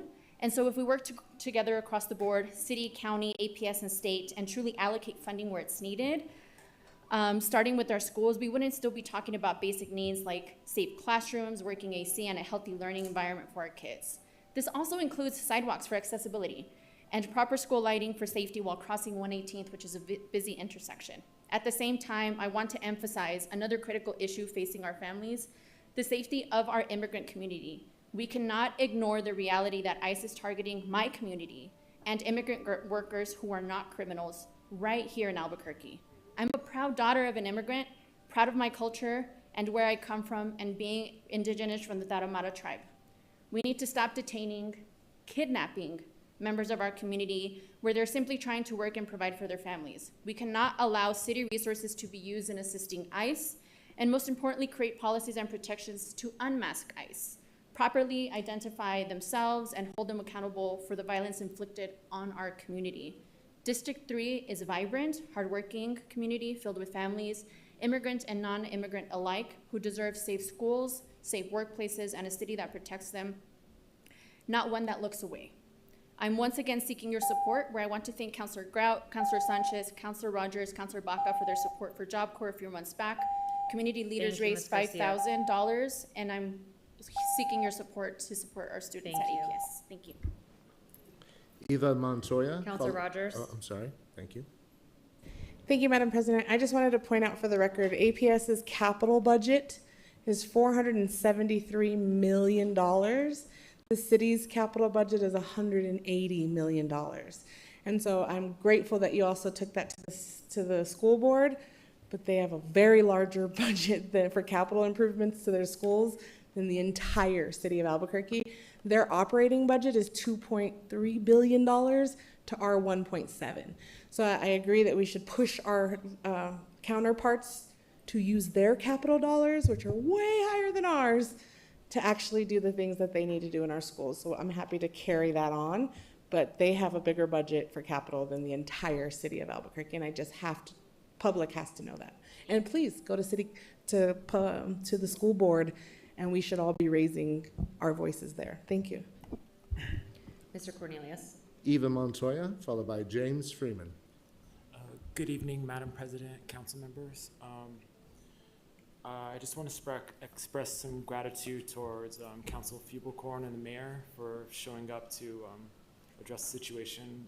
My niece, Kayla Van Landingham, was killed about 3 weeks ago. And I just want to talk about follow-up with that, I guess, just to make sure, like, I just see a lot of issues with public safety. I mean, Kay was one, at the time of her death, she was like one of 19 pedestrians and cyclists killed in the city, and it just feels like a very dangerous place for everybody. Just our enforcement here in the city is very lacking, and you see it all around you. Like, I drive every day, I see cars without tags. I see cars that are in dangerous condition. I see people swerving. I see people not stopping at red lights. I mean, Albuquerque has a well-earned reputation for having horrible driving, and our insurance rates reflect that.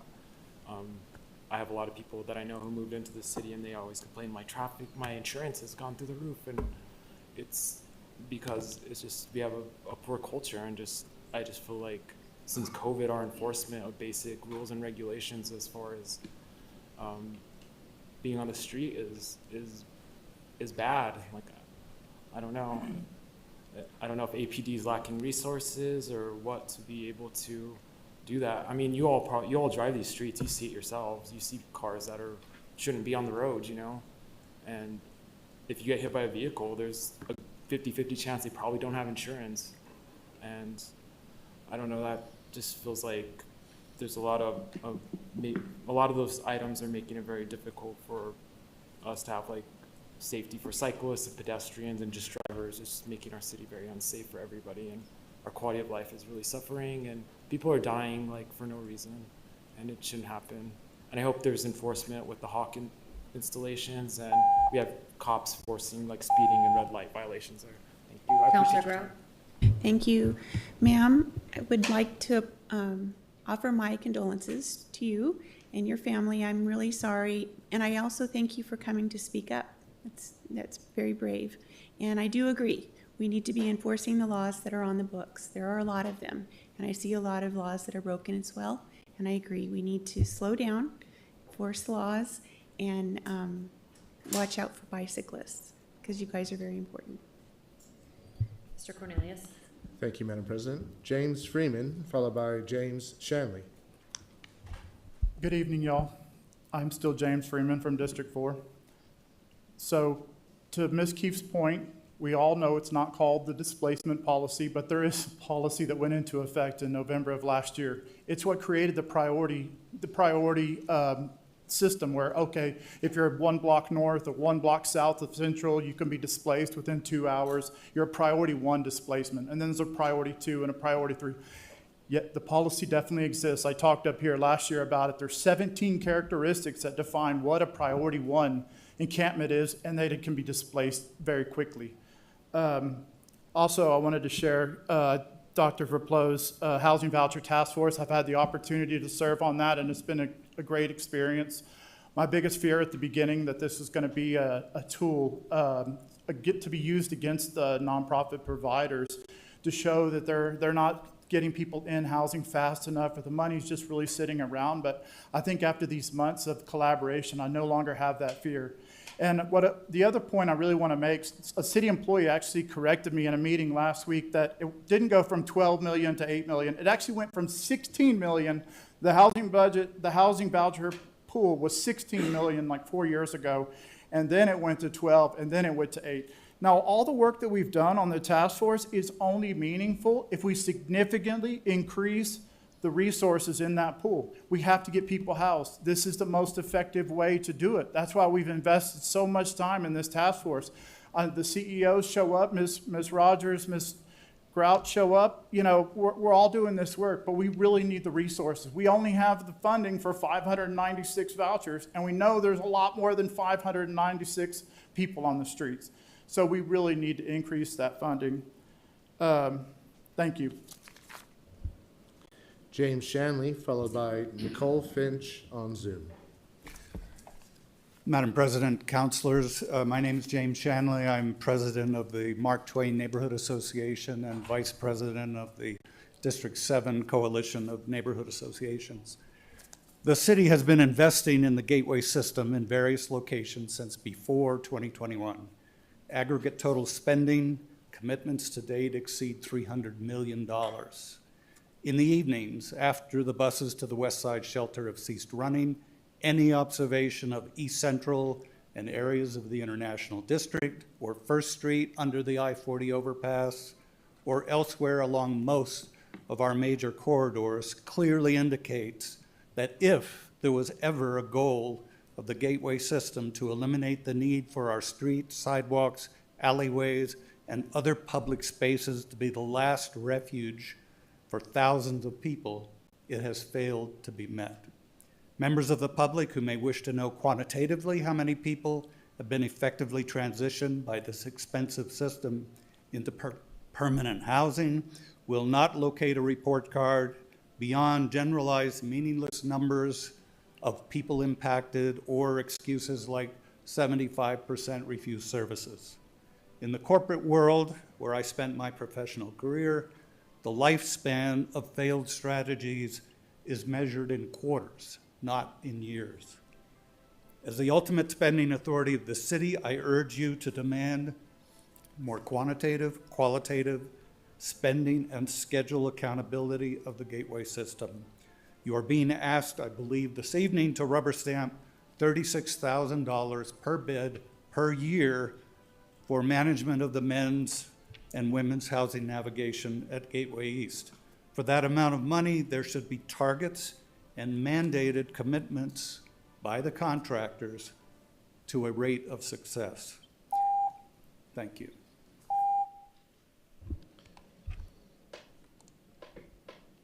Nicole Finch, followed by Justin Rogers. You are muted, Nicole. Thank you. Good evening, Madam President and councilors. My name is Nicole Finch, and I'm a member of the Library Advisory Board. I want to congratulate the Albuquerque Bernalillo County Public Library on a successful summer reading program, and I want to express my gratitude to the Friends of the Public Library for funding summer reading. I got to visit almost every library branch this summer, and I saw tons of people of all ages enjoying the various summer reading activities. One thing I heard at some of the branches I visited was that the staff of other libraries were so grateful to have the extra help from the International District staff during that period when the library was closed to get their air conditioning repaired. They felt bad for the International District patrons, but the extra staff really gave them some breathing room and helped them stay on top of things. Our library staff across the system provides incredible service to the community, but they're at a point where they simply can't do more with less anymore. So it's time for us to seriously start talking about increasing funding specifically for staff at the library. Thank you. Justin Rogers, followed by Janice Herrera.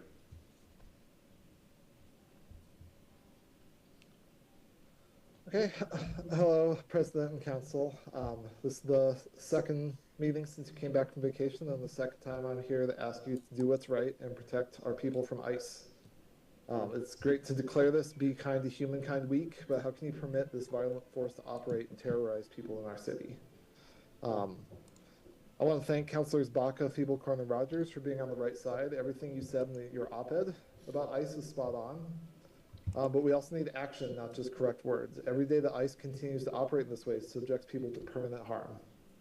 I know that Councilors Champagne, Grout, and Lewis want to give federal immigration more access in the city, specifically allowing access into the booking facility, where in their words, criminals are taken when arrested. You should also recognize, however, that non-criminals who should be presumed innocent are also taken to booking if they are arrested. Our criminal system is plenty tough. We don't need additional fears based on someone's immigration status. If you have a minor domestic dispute, someone may not call 911 if they think it could lead to deportation. Or conversely, if I have a dispute with a neighbor who I think is undocumented, someone could get them arrested and get them deported. I don't think that's the right use of our systems here. The three remaining counselors, President Bassan, Vice President Pena, and Counselor Sanchez, I hope that you can join the three who wrote the op-ed. Even if you don't support the mayor's actions, you can show some leadership and do some things to help. Here's some things you can do. Require federal agents to wear visible ID and notify and be verified by local authorities about their activities in the area. Train city contractors on how to protect workers and respond to ICE activity. Restrict enforcement in your schools, churches, shelters, hospitals, courtrooms, and other such places. Some of these are hopefully being done already, but getting it into the city ordinance would be great. Do you know what we call Germans who didn't support the Nazis' racism and hatred, but just thought some law and order could make them safer? We call them Nazis. Please take action to be on the right side of this moment. Janice Herrera, followed by Adam Silverman. Good evening, Council President Bassan and members of the council. I wanted to touch on again the Community Bridges Incorporated, who is the proposed contractor for the Gateway East men's expansion. I was trying to get a little into the numbers last time just to reiterate, and I did send numbers out over email. There are 8 different positions who are listed at 0.02 full-time employees, which is less than 1 hour per week in their personnel contract, the highest of whom, if you prorate the amount that he's paid for that less than 1 hour per week, he, she, or them, it's more than $1 million per year for their CEO. So I just wanted to point that out to you all, that a vote yes for the Community Bridges contract is in support of a millionaire CEO overseeing our local housing program, transitional housing. But other things I wanted to touch on, I'm glad that the topic of vouchers came up today. I've recently worked with several different people who had received vouchers and were having trouble actually getting a rental unit located, approved, and through the process in the amount of time that is specified by the voucher contract. And so I'm wondering if there isn't some kind of a way to add a mechanism where someone, if they had gone to see apartments, if they had put in requests to their case manager for certain units to be inspected and it had not gone through for whatever reason, they're able to get an extension. That would greatly alleviate some of the stress on people who are trying to utilize our public transit, who may or may not have a phone to help facilitate the process and are feeling really pinched by the way that the process is designed. And then finally, in my own personal life, I had a gas leak where I live, and my utility bill came out more than 4 times the amount that it should have been per month. That's how the leak was discovered. I'm a renter. I have no control over the aging infrastructure where I live, and ask you consider policy to defer that over to the landowner. Thank you.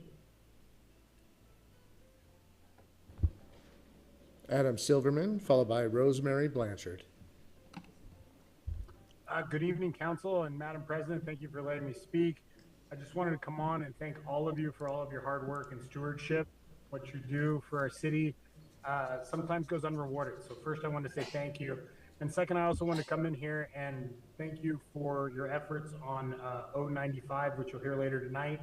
I believe that's a really good start to making the process a little bit easier and continue the positive flywheel for more development, to create more housing opportunities in our city for both both for-profit and non-profit developers. I really appreciate all of your work, and I hope you all have a good evening. Thank you. Rosemary Blanchard, followed by Alex Applegate. Good evening, Madam President, members of the council. Can you hear me? Yes, we can hear you. Oh, good. My name is Rosemary Blanchard. I'm a resident of District 2. I want to thank Councilors Baca, Feeblecorn, and Rogers for the opinion piece in the Albuquerque Journal this Sunday. Respect for all members of the community makes us safer. ICE shadowing our local law enforcement activities make us less safe. It's an interesting coincidence that this issue is something we're exploring around the time of National Kindness Week.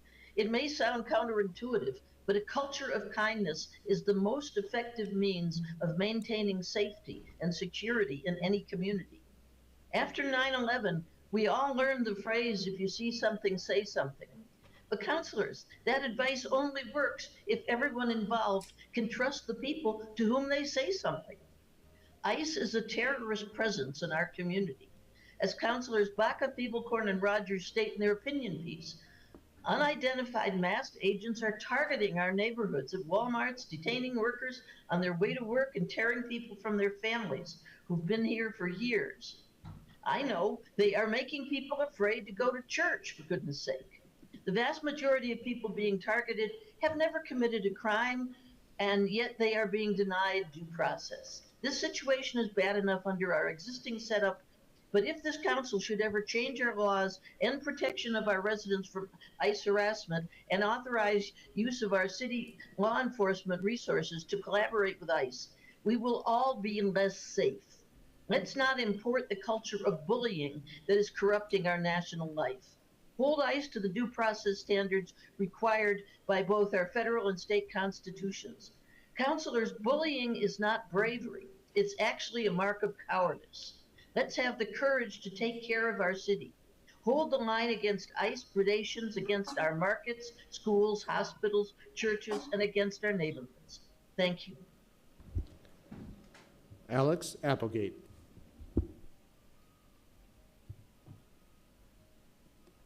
Madam President and City Councilors, my name is Alex Applegate. I am the chair of the Greater Albuquerque Active Transportation Committee. I am heartbroken to be speaking tonight because of yet another cyclist death, Kayla Van Landingham, another one that could have been prevented by the city but was not. Nancy's requests for transparencies have not been answered. It is this lack of transparencies that I wish to focus my comments on today. It would be of great interest to the community to know where and how money allocated to cyclists is spent. We need the information on the city investments to be able to adequately judge the so far poor performance that has been demonstrated. The city has a bike and trailways plan, but we do not have a means of tracking progress on this plan. Again, this lack of transparency does not allow us the information we need to see. The city has both a complete streets and a Vision Zero program. These do not seem to be enforced or used by the city on a regular basis. I understand they are understaffed and underfunded, but we need more transparency here too. We need to see the numbers. What percentage of street construction projects involve cycling infrastructure? I know from personal experience that unless the active transportation community organizes, which can take years of effort, complete streets is often ignored. This must change. I hope with your help, I and others can safely ride the streets and that Kayla will be the last death we have to come here to discuss with you. I do not know about you, but I've had a hard time sleeping since her preventable death. Thank you. Madam President, Kay Schaefer and Rudolph Serrano are not present in Zoom, so that concludes general public comment. Thank you. Councilors, we're going to move on to approvals. Approval A is EC 442 Revenue and Expense Report for third quarter fiscal year 2025. I move a receipt be noted. There's a second by Madam Vice President. Let's go ahead and go to public comment. Thank you, Madam President. Eva Montoya is signed up to speak.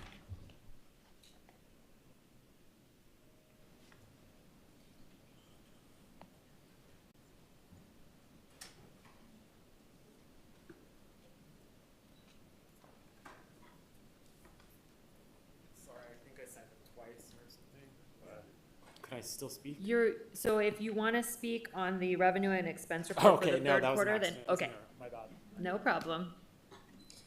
That was our only speaker, Madam President. Thank you. All right, the motion is for a receipt be noted. Councilors, any comments or questions? Councilor Grout? Thank you, Madam President. I know that these are just projections, and until we get the audit, we'll find out the true numbers. But it says that the general fund is overspent by 6.7 million. The second quarter, we were at 12 million, so we're coming down. I know you can't speculate on the final year-end expenses yet, but do you anticipate a negative fund balance for fiscal year 25? Council President, Councilor Grout. No, we don't. We started taking measures during the year to make sure that we were able to come in on budget, and that's why you've seen the number drop from the second quarter to the third quarter. So we're pretty confident we will make budget. Thank you. What were those measures? Madam President, Councilor Grout, we did several things. Our Office of Budget Management started looking at every requisition over $25,000. We started looking at all of our journal entries to make sure that the things we were buying were things that were necessary. We started to approve positions that were only deemed that were deemed critical. And so we kind of slowed down some of our hiring. So we were posting positions for 2 weeks. And then we just worked with each department director to make sure that we are going to come in under budget. How did you work with the department directors to do what? Madam President, Councilor Grout, well, each director manages their own budgets. So we worked with the director to find out where could they possibly have some savings, what could they do, and so that we can make sure that each department did make their budget. Did you instruct, Madam President, did you instruct department heads to cut budgets? Madam President and Councilor Grout, we had savings that we needed to obtain so that we could make it into budget. So we worked with the departments to make those budgets. Were they, thank you for all these answers. Were they, did you instruct them to find salary savings and program savings in the amounts of millions of dollars? Madam President and Councilor Grout, every department does have salary savings annually. It's something that happens every year. And then we did look at programs that possibly were being overspent so that we could make sure if it was a critical program, we would keep it, but if it wasn't, maybe adjust it. Okay. Why did city support overspend? Madam President and Councilor Grout, that is due to our early retirement program. So that number is about the same number every year for all of our people who are retiring early, mainly when it comes to AFR, APD, and then a lot of our support staff. So that's a number that is there. Okay. If it's every year, then why is it overspent? Madam President and Councilor Grout, it's a journal entry number that we have to do at year end because we don't know how many people are going to retire. We don't know how much paperwork is going to come in. It trickles in throughout the year. And then you get a big push of early retirement kind of in October. So we don't know that number. Okay, thank you. Why did planning overspend? Madam President and Councilor Grout, planning was due to the Tyler system upgrade. Okay. So that was a new system that we had to put in order to continue the planning department's processes. Was it not funded at the right level before? Well, I mean, obviously it wasn't, but why wasn't it? Madam President, Councilor Grout, some of the expenses went up throughout the whole year in many departments and many things. So we have to adjust as we're getting it implemented and as we're getting it put in. Okay, thank you. And then my final question, why did AFR overspend? Madam President and Councilor Grout, AFR was almost fully staffed throughout the year. And so they have a lot of costs. They have a lot of medical supplies costs, and those costs continue to rise. And they have to have that critical supplies in order to be able to fulfill their duties to the general public. Thank you. Thank you. That's all, Madam President. Councilor Fablecorn. Thank you, Madam President. Mr. Whalen, can you speak to how much was raised with the increase in IDOH, indirect overhead that we've talked about a lot? Overall, how much was raised and how much was taken into operating from that?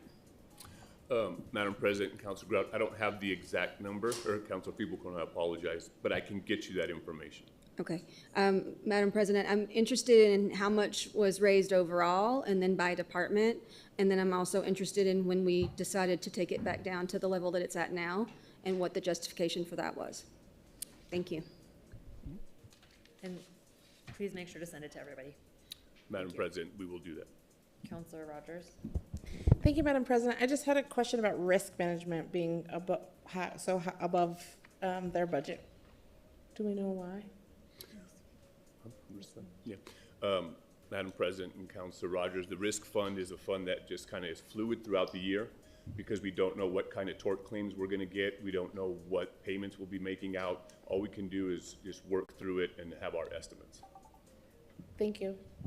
Councilors, any other questions or comments? Councilor Lewis? Thank you, Madam President. Can you just give me an overview of where Parks and Recreation is at as far as on track with their budget? Madam President and Councilor Lewis, they are tracking to come in on budget this year. So they're on budget this year. So, and I'll just bring this up now because this is, you know, during our budget year, and we often talk about this, you know, we spend time, I mean, you all start the budget, you give your recommendations. You know, this year is a $1.5 billion budget. It increased from the year before overall pretty significantly.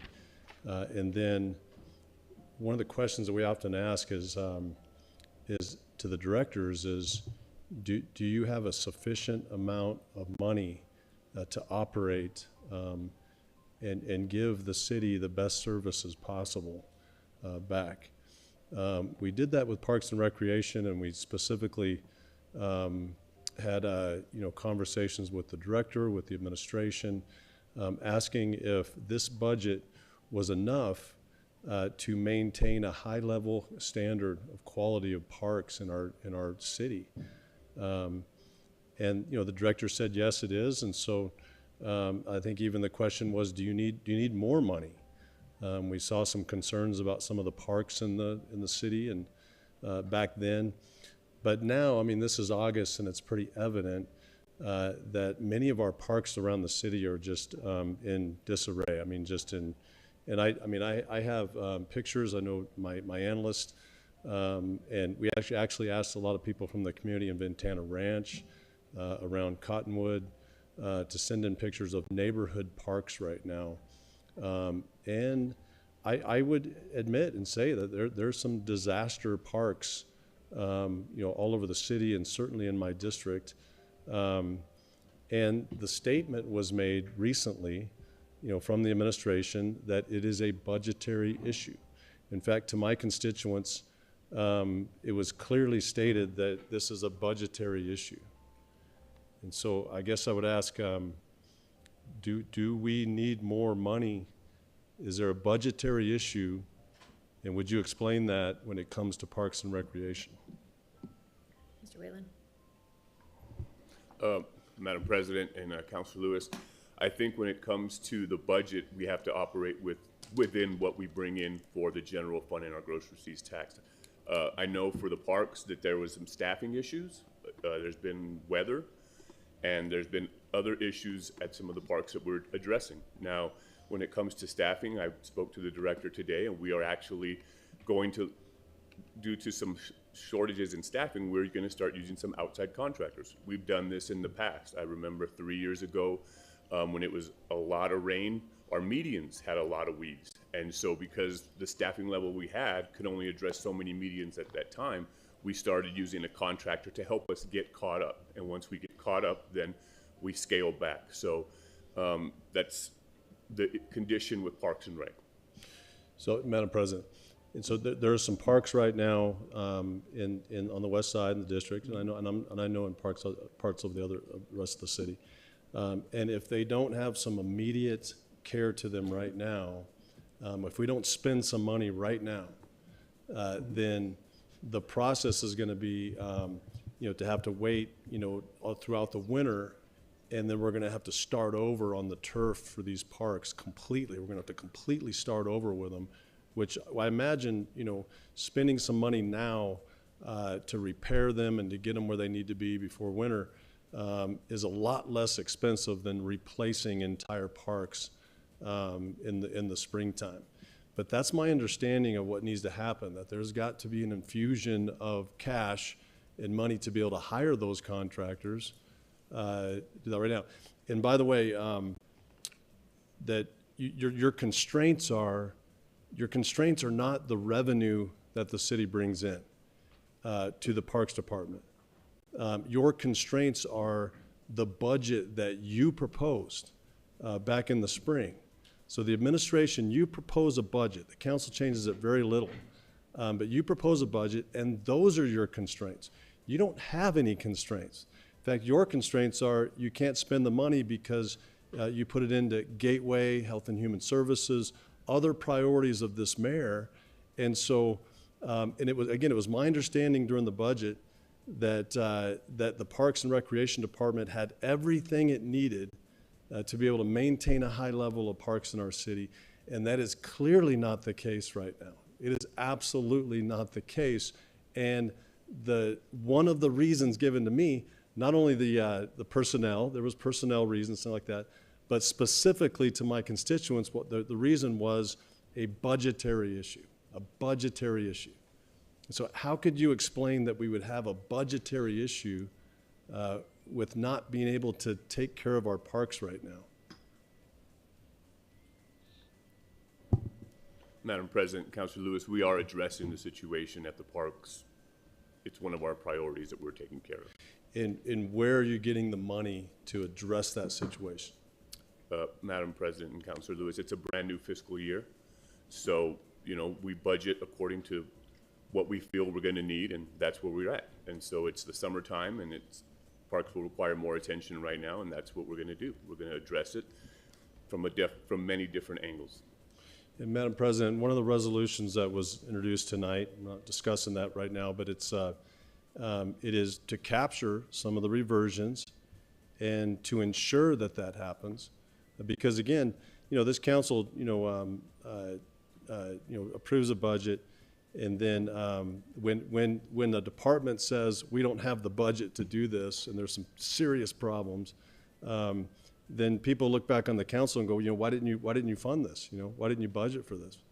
And then, we didn't budget for it because the mayor administration didn't ask for money.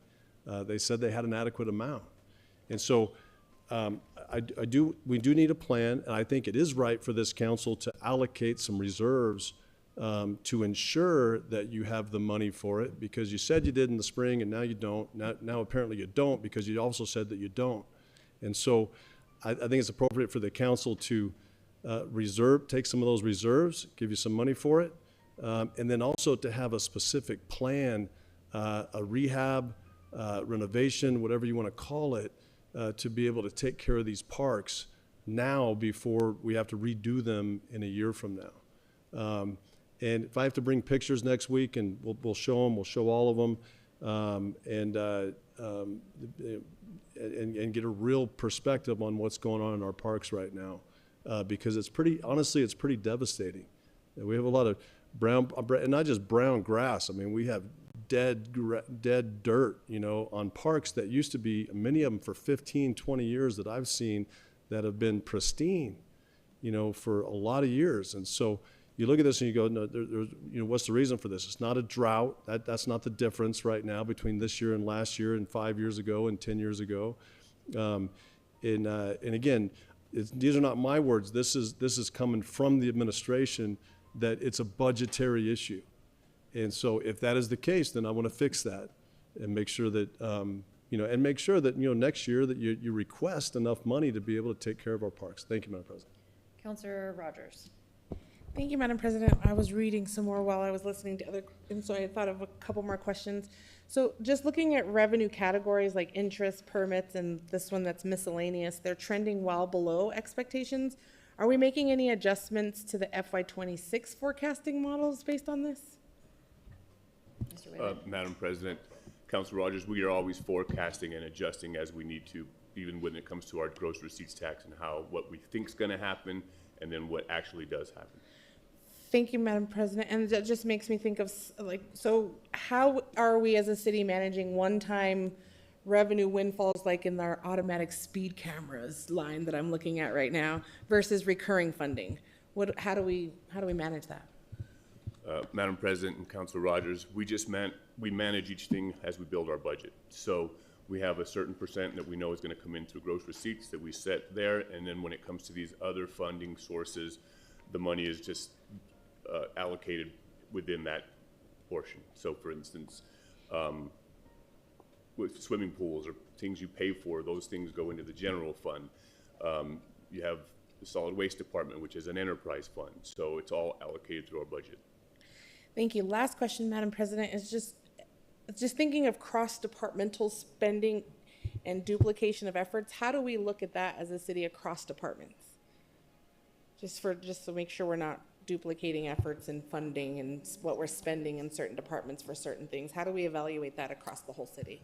Madam President and Councilor Rogers, we're always looking at how we can do things cross-departmentally so that we don't have to double efforts. I know our environmental health department works with our solid waste department so that they don't have to spend money for contractors out at our landfills. So we're always with our directors working and looking for ways that we can be more innovative on how we're doing things. Thank you, Madam President. That was just a little hot button one for me in our poop bill, but we'll keep it on moving. Thank you, Madam President. Councilor Champagne? Thank you, Madam President. I just have one question based on some of the comments tonight. Why would someone from the department say that it's a budgetary issue when, as you said, we are a month and a half into our budget? Why would there be a mix of communication? Madam President and Councilor Champagne, we have hundreds of employees. They don't control the budget. Budget is controlled through our Office of Budget Management. So I can't speak exactly because I don't know exactly what was said. I know what we've been told has been said, but I can't control what an employee would say, so we will have to talk to the department. Thank you. Councilors, the motion is for a receipt be noted on EC 442. All those in favor, raise your hand and say yes. Yes. Anyone opposed? That passes unanimously. Moving on to EC 469, Uptown Transit Center Joint Development Partnership Agreement, increased reimbursement, 6 supplemental. I move approval. Second. There's a second by Councilor Feeblecorn. And let's go to public comment, please. Thank you, Madam President. We have Adeo Herrick signed up to speak.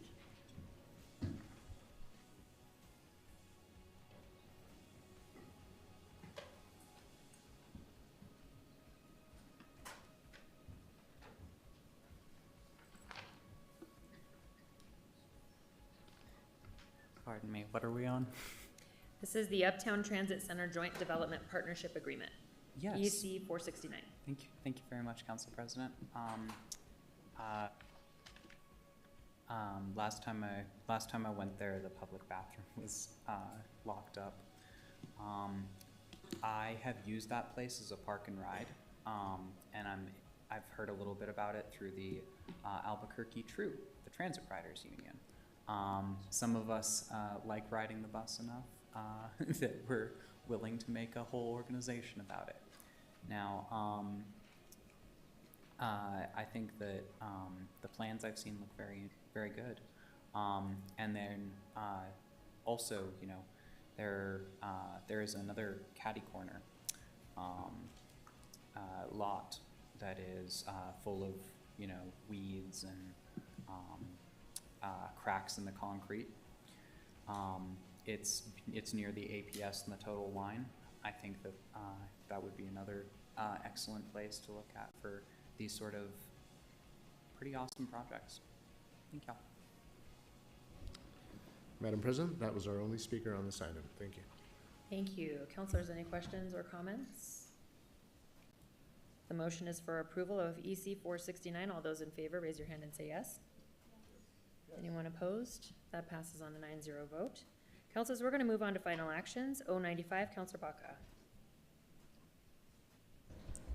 Thank you, Madam President. Amending the public purchases ordinance to simplify and streamline the process for affordable and transitional housing development projects. This is an update and clarification on our existing procurement code, and essentially we are clearing the red tape to get housing built now. I urge your support. Councilor, before that, do you have a motion? I move do pass. There's a motion. Is there a second? Second from Councilor Rogers. Councilors, any questions or comments? Let's, sorry, I got ahead of myself. Let's go to public comment first, if that's all right, Councilor Grout, and then we'll come back. Thank you. Thank you, Madam President. Lisa Christofferson, followed by Tad Niemitzki. Dr. Christofferson is passing. Mr. Naminsky? Tad Niemitzki, followed by Roy McNatt on Zoom.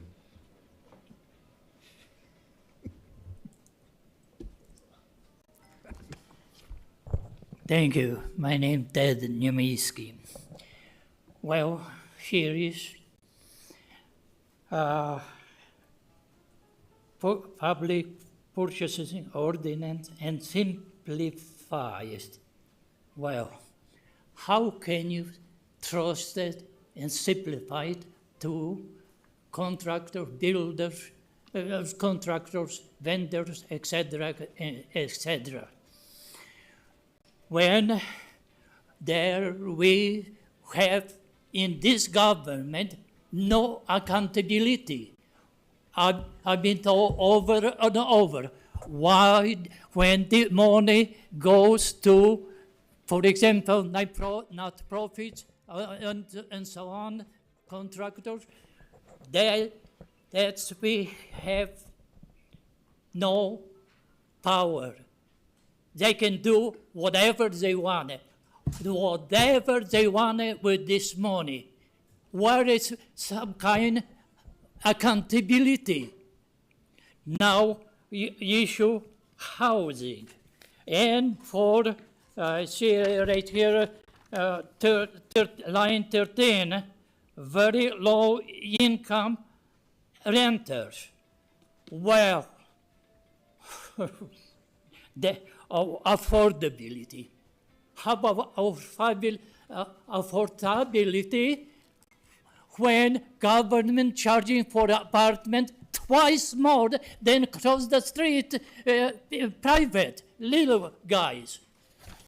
That's corrupted. How corrupted is system? 900 versus 500 private in government. And there also accountability lack.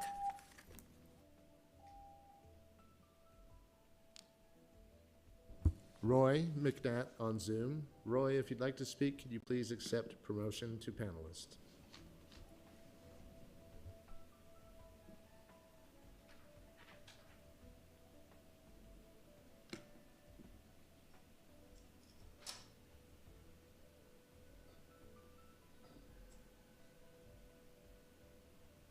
Roy, go ahead. I've given you permission to speak. You want to go ahead? You can unmute.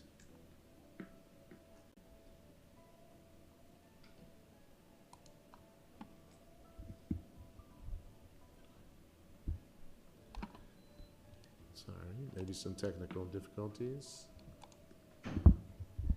Roy, if you would like to speak, please accept promotion to panelist. Mr. Cornelius, we'll go ahead and go to Councilor Grout. If he does accept, then we can come back before we vote on the bill. Great, thank you. Thank you. Councilor Grout? Thank you, Madam President. I just have a couple of questions. Is this process limited to affordable housing projects or purchases with state funding, or will this now apply to any project? Councilor Grout, is that for Councilor Baca? Sure. Councilor Baca? Actually, I'd like to ask our staff, Ms. Bradley or Ms. Coulidon, to answer that. Okay. Madam President, Councilor Grout, so portions of this bill would apply to just the affordable housing development piece, but the request for qualifications component would be a new process that would apply to other procurement of tangible personal property services or construction. Okay, thank you. And then one more question. Will this method include a cost proposal?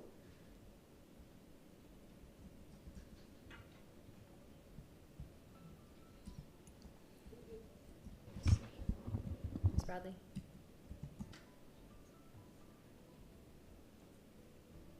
Councilor Grout, will you repeat the question, please? Yes. Will this method include a cost proposal?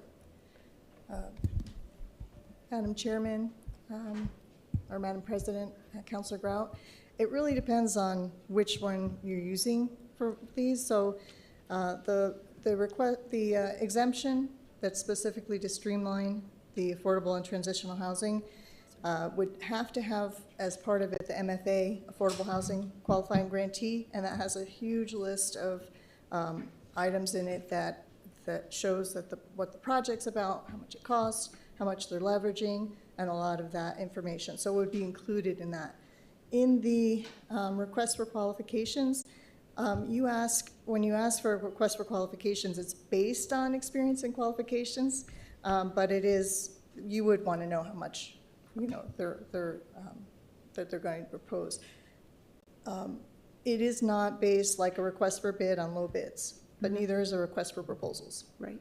Okay. Does that make sense? Yes. Okay. Thank you. Thank you. That's it. Councilors, any other questions or comments? Mr. Cornelius? Yes, we have Roy McNatt signed up to speak. Go ahead, Roy, if you could unmute.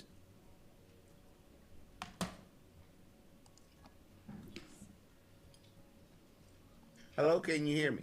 Yes, sir, we can hear you. Please go ahead. Good evening, Councilman Lewis. You know what my priorities are. As far as it goes back, I'm not going to try to collaborate on what I think about this session, but I am interested in this current conversation. I thank you very much. I will address that at a later date as the projects go forward. Thank you. Thank you, Madam Chair. Madam President, that concludes comment. Thank you. Thank you. Councilor Baca to close. Thank you, Madam President. One quick oversight. Councilor Rogers was supposed to be a co-sponsor on this. Is it possible to, and that's my fault for not getting her on there. Is it possible to get her added? Thank you. Staff is indicating yes. Yes, okay. Thank you. Yeah, housing, as we all acknowledge, is one of the main issues we have right now, and the root of quite a few of the issues in our city right now. And this is, a result of, funding that became available this year, both in HB 450 and HB 2, and an analysis of how are we going to get those out, because both of those bills had critical deadlines. And well, you know what? Actually, we can streamline some of this. We can make things quicker. We can get things done. Government can be a solution. So I urge everybody's support. Thank you. The motion is for a due pass of 095. All those in favor, raise your hand and say yes. Yes. Anyone opposed? That passes on a 9-0 vote. Moving on to R181, Councilor Champagne. Thank you, Madam President. R181 rescinding R154, which established a moratorium on fiber internet installation permits and established a working group to reevaluate permitting criteria and other required standards. I move for a due pass. There's a motion for a due pass and a second by Councilor Grout. Councilor Champagne to open. Madam President, this resolution rescinds R25154, which required City Council to enact the recommendations of the working group to update the city processes for installation of fiber internet throughout the city by September 1st, or a moratorium on all residential fiber installation would be imposed. As it turns out, September 1st is a holiday, and so the first point of action would be September 3rd. I'm just making that adjustment, and this is the best way to do it. Let's go ahead and go to public comment, and then we will come back for councilor questions and comments. Thank you, Madam President. Adeo Herrick, followed by Tad Niemitzki, followed by Carlos Rosas on Zoom.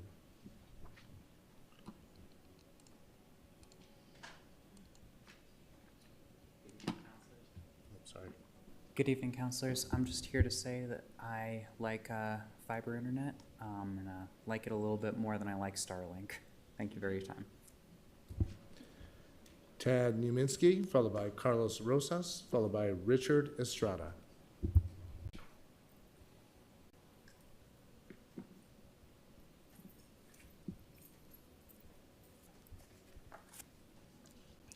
Thank you. Again, my name is Ted Niemitzki. Well, slap on the hand. This contractor never stop construction. That's all I got to say. Thank you. Carlos Rosas, followed by Richard Estrada. Good evening, Madam President and members of City Council. My name is Carlos Rosas, and I serve as SVP GM for Easy Fiber here in Albuquerque. I appreciate the opportunity to address City Council this evening. I will be brief. Easy Fiber is proud to have collaborated with the City of Albuquerque, council members, and other critical stakeholders as part of the broadband working group. We know these are complex issues. Balancing the rapid deployment of critical infrastructure with neighborhood concerns requires thoughtful and practical solutions. The broadband working group has already developed meaningful recommendations, and Easy Fiber is committed to continuing that work in partnership with the administration and City Council. I thank you for what you do, and I thank you for your time tonight. Thank you. Richard Estrada.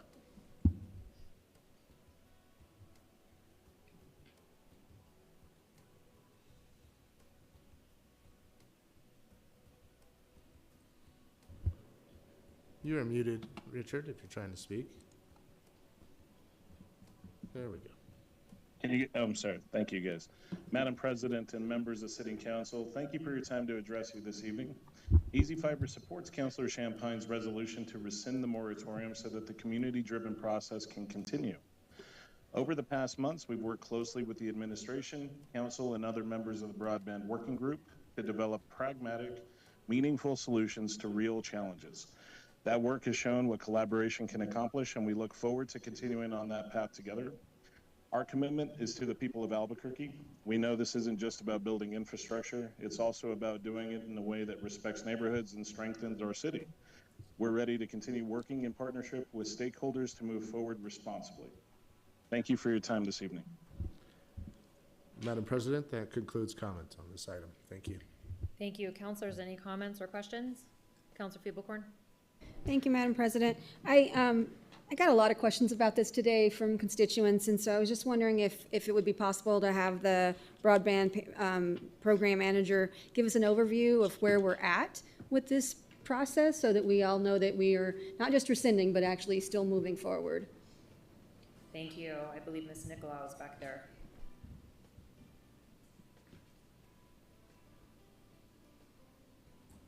I guess I should say, if that's okay with you, Madam CAO.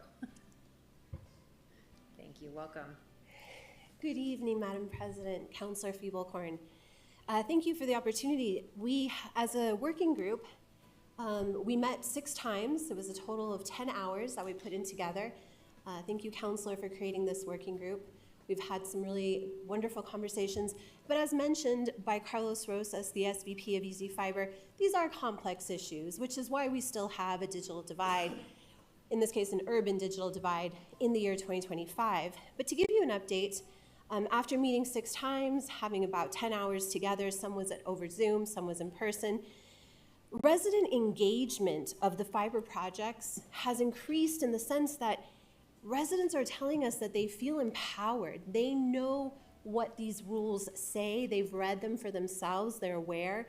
There's been an uptick in positive calls following concerns, letting the broadband office at the city know that companies have responded quickly and effectively, that they're verifying that residents are satisfied, that it's going, that everything is, they're closing the loop. Residents have become aware, as I mentioned, of the city's broadband rules, and they've actually expressed some appreciation for that oversight. And this is engagement that we have not seen in the past. Also, interestingly enough, the time from concern to resolution of a situation by the fiber companies has become much faster. And that speaks to section 7.1 and 7.4 of the broadband rules. Signage and notification has become standard and measurable. That's section 4 of the broadband rules.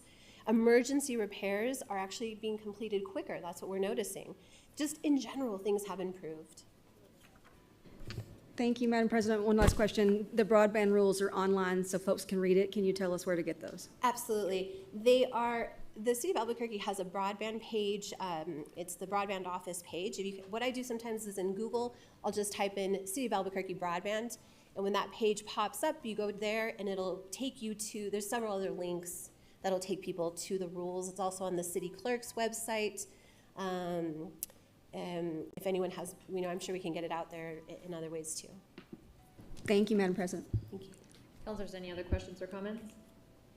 I will say that as with anything large and fast, which I think is exactly how this happened in Albuquerque, it made a lot of waves. I mean, it's to be expected. There's wrinkles that happen in anything we do. I am guilty of never leaving a positive Yelp review. Never done it. I've actually reached out a couple times and left a negative one.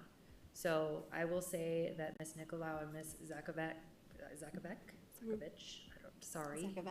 thank you, have been so responsive to my inquiries from constituents. They're happy. I think all but one, and even then that one I think has found resolution, but they are satisfied, happy, and it is happening to where there is positive turnaround for the city of Albuquerque to come out of the dark ages and have some of this broadband.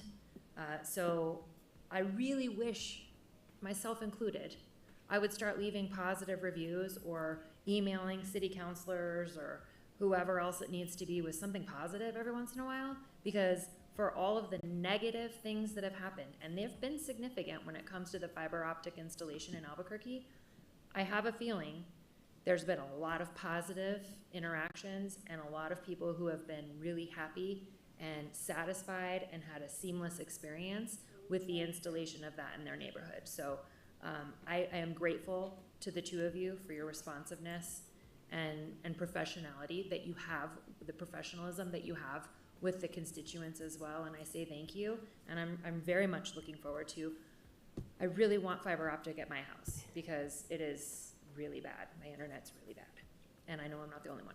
Madam President, council members, thank you, and we appreciate that. Councilor Champagne to close. Thank you, Madam President. I don't know how I could close better than what you just said. That was great. Yes, this resolution, it doesn't take away from what 5154, the work that was put in by the group, the countless meetings and hours and such.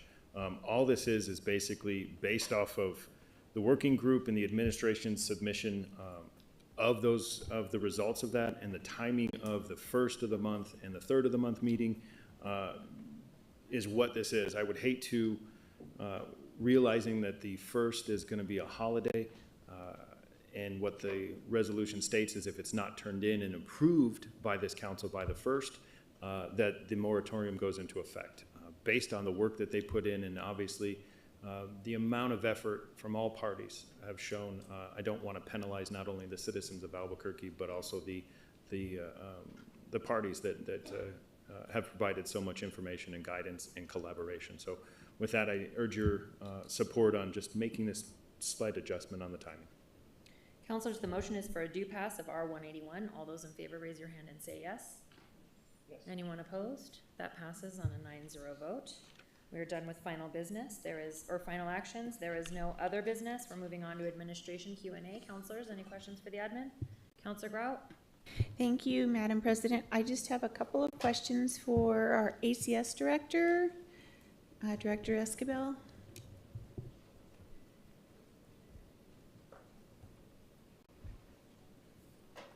Director, thank you for being here this evening. I recently learned that the ACS Street Outreach Navigation Program has a 78% success rate placing clients into stable housing. Congratulations, that's good. Thank you so much. You're welcome. What has made the program so successful? Council President and Councilor Grout, first, just thank you for this opportunity. Thank you for asking the question. This program and the success of this program is so special for ACS and our community. I think one of the biggest reasons on why it's so successful is the responders. Our responders actually really care and really understand that everything is so complex. And we have these street navigators that are part of our street outreach team, and this is Jen Martinez. She's the leader of this team, which we're so thankful for her. She brings 18 plus years, 20 years of experience in this world, and so we're so thankful and would love for her to speak to some of the programming also. But partnerships with landlords, partnerships with our street medicine team, which is absolutely amazing. We're able to meet people where they're at on the street, prescribe medications, start antibiotics. We have a psychiatrist that responds with the team as well. And I think that understanding that these issues are so complex and the stability that this team is offering helps people make better decisions and helps people understand that we're there and there's somebody there that cares. And so I really want to say thank you to our responders and this amazing street outreach team. Thank you. I want to say thank you too. My favorite, everything you said was wonderful, but meeting people where they are in the streets, that brings warmth to my heart. That's where we need to be, meeting them where they are, because they're not going to come to us. We need to go to them. For the record, how many people have you placed so far? Through this program that we're speaking of, which is the 2 navigators programs through the street outreach, there's been 62 folks placed in long-term housing. Okay, thank you. And then are you guys following up to see how they're doing? We are, and I will have Jen Martinez speak to that a little Perfect. bit if we can, Council, if that's okay with you all. Yes. Absolutely. Good evening. Can you guys hear me? If you can move over to this podium, please. Thank you. Okay. Sorry. Good evening. So I think the beautiful thing about having navigation within our department is that we get to follow them as long as they need us to. We walk with them from the beginning to the end. We have continued to walk with them even when we have housed them, which is great because only 5 out of those 62 people have fallen off housing, and that's back into homelessness or because of substance use, whatever that looks like. So we're still averaging about an 84% housing retention, which is huge, even considering the most acute individuals that we're serving. Those are the hardest to house, and we're making sure to keep up with that. Thank you. Thank you. I applaud what you're doing, and this is just exactly what we need to be doing, is meeting them where they are and helping them and following them. We can't just put them in a house and leave them alone. We need to follow them, and that's when we know what we're doing is successful. Thank you. Councilor Rogers? Thank you, Madam President. Mine's a different question, but I also love your outcomes and why I ask for more voucher money and more housing money to go to ACS, because I know they can do it well. My question is for AFR, and I'm sorry, I didn't send it ahead of time in all disclosure, so I know no one's here from AFR. But when I first took office and I went to go see Station 11, I noticed that the bunks in Station 11, the living quarters, are an open room, which means all of them sleep in the same room. We have an issue where female firefighters won't bid on on that house because they don't want to sleep in the open bunks with everyone else. I offered to help pay for the bunk remodel so that we can fix that, and I just would like to get an update on where we are with that remodel, because it's been a year and a half, and I would love some women firefighters at Station 11. Madam CEO. Madam President, Councilor Rogers, getting a live update as we speak. They've been making progress, and DMD is in the process of picking a contractor. That's like the most bare minimum update, but I can get you more a detailed update for you. Thank you, Madam President, especially with the other issue there. Yeah. Definitely want to push this up if possible. Thank you. Councilor Champagne. Thank you, Madam President. Just a handful of questions. Madam President, I learned that the Citation Enforcement Division is moving across the street, and I was kind of curious on why. Madam CEO.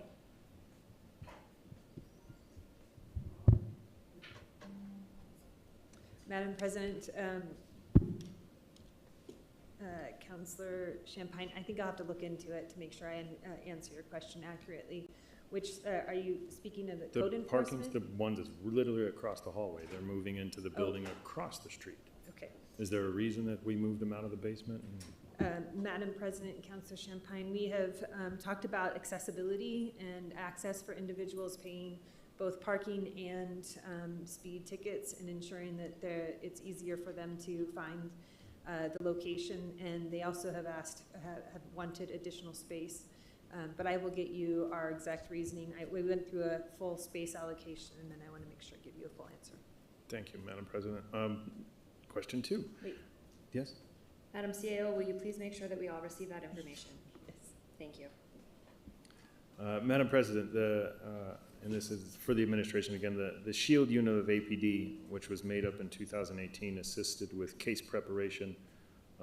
Does it also do tracking the cases and such?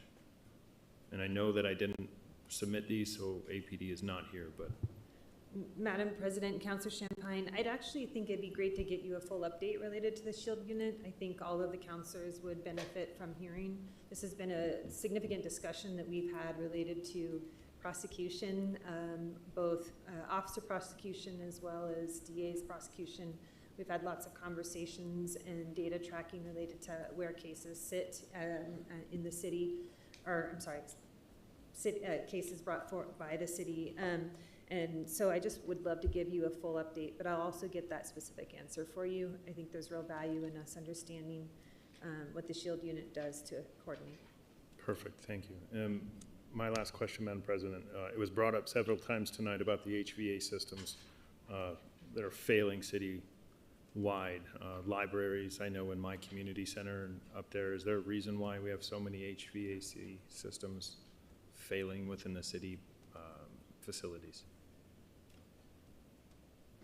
Madam President, Councilor Champagne, I had a recent conversation with another councilor related to just facility maintenance and the fact that when we have as much infrastructure as we have, that we, and then hundreds of thousands of square feet that we have, you always have something that is at its life and or at its place of, it's in its repair season versus anything else. We actually do, through our General Services Department, effective inventory, I think, of all of our systems, and they are tracking that. And I'm not going to remember the name of that system, so I'm going to allow COO Montoya, who has specific experience, speak to that. Mr. Montoya.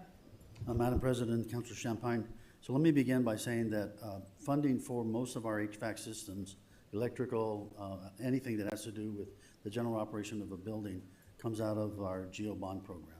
So every 2 years, we allocate a portion of whatever we were afforded into General Services Department. We have an inventory of all of our buildings and the conditions of all of the buildings themselves. And in many cases, the director and his staff will look at the different stages of the system itself. The library, the main library, as Ms. Sears spoke tonight, is an older building. That one is actually up for repairs at this point. We're getting pricing on both the HVAC system and a portion of the electrical system. I'm going to also say that we also depend on capital outlay from the state. So a lot of the funds that come in for upgrades to libraries, community centers, fire stations, we count on the state for that money as well. But I just want to assure you that we have a little over 200 and some buildings throughout the city. If we had enough money to do all of them, it'd be, upwards of close to $1 billion probably just to do everything. So staff with facilities monitors that on a regular basis, and we look at where the needs are and which one is going to go first. Thank you, Madam President. So CAO Montoya. So it's a balance between money, but you guys are, and timing wise, I guess I would say, because you guys are tracking the life of all the equipment throughout the city and basing the needs of those equipment and the lifespans of, say, a refrigerated air unit and such like that, or a boiler. Is that correct?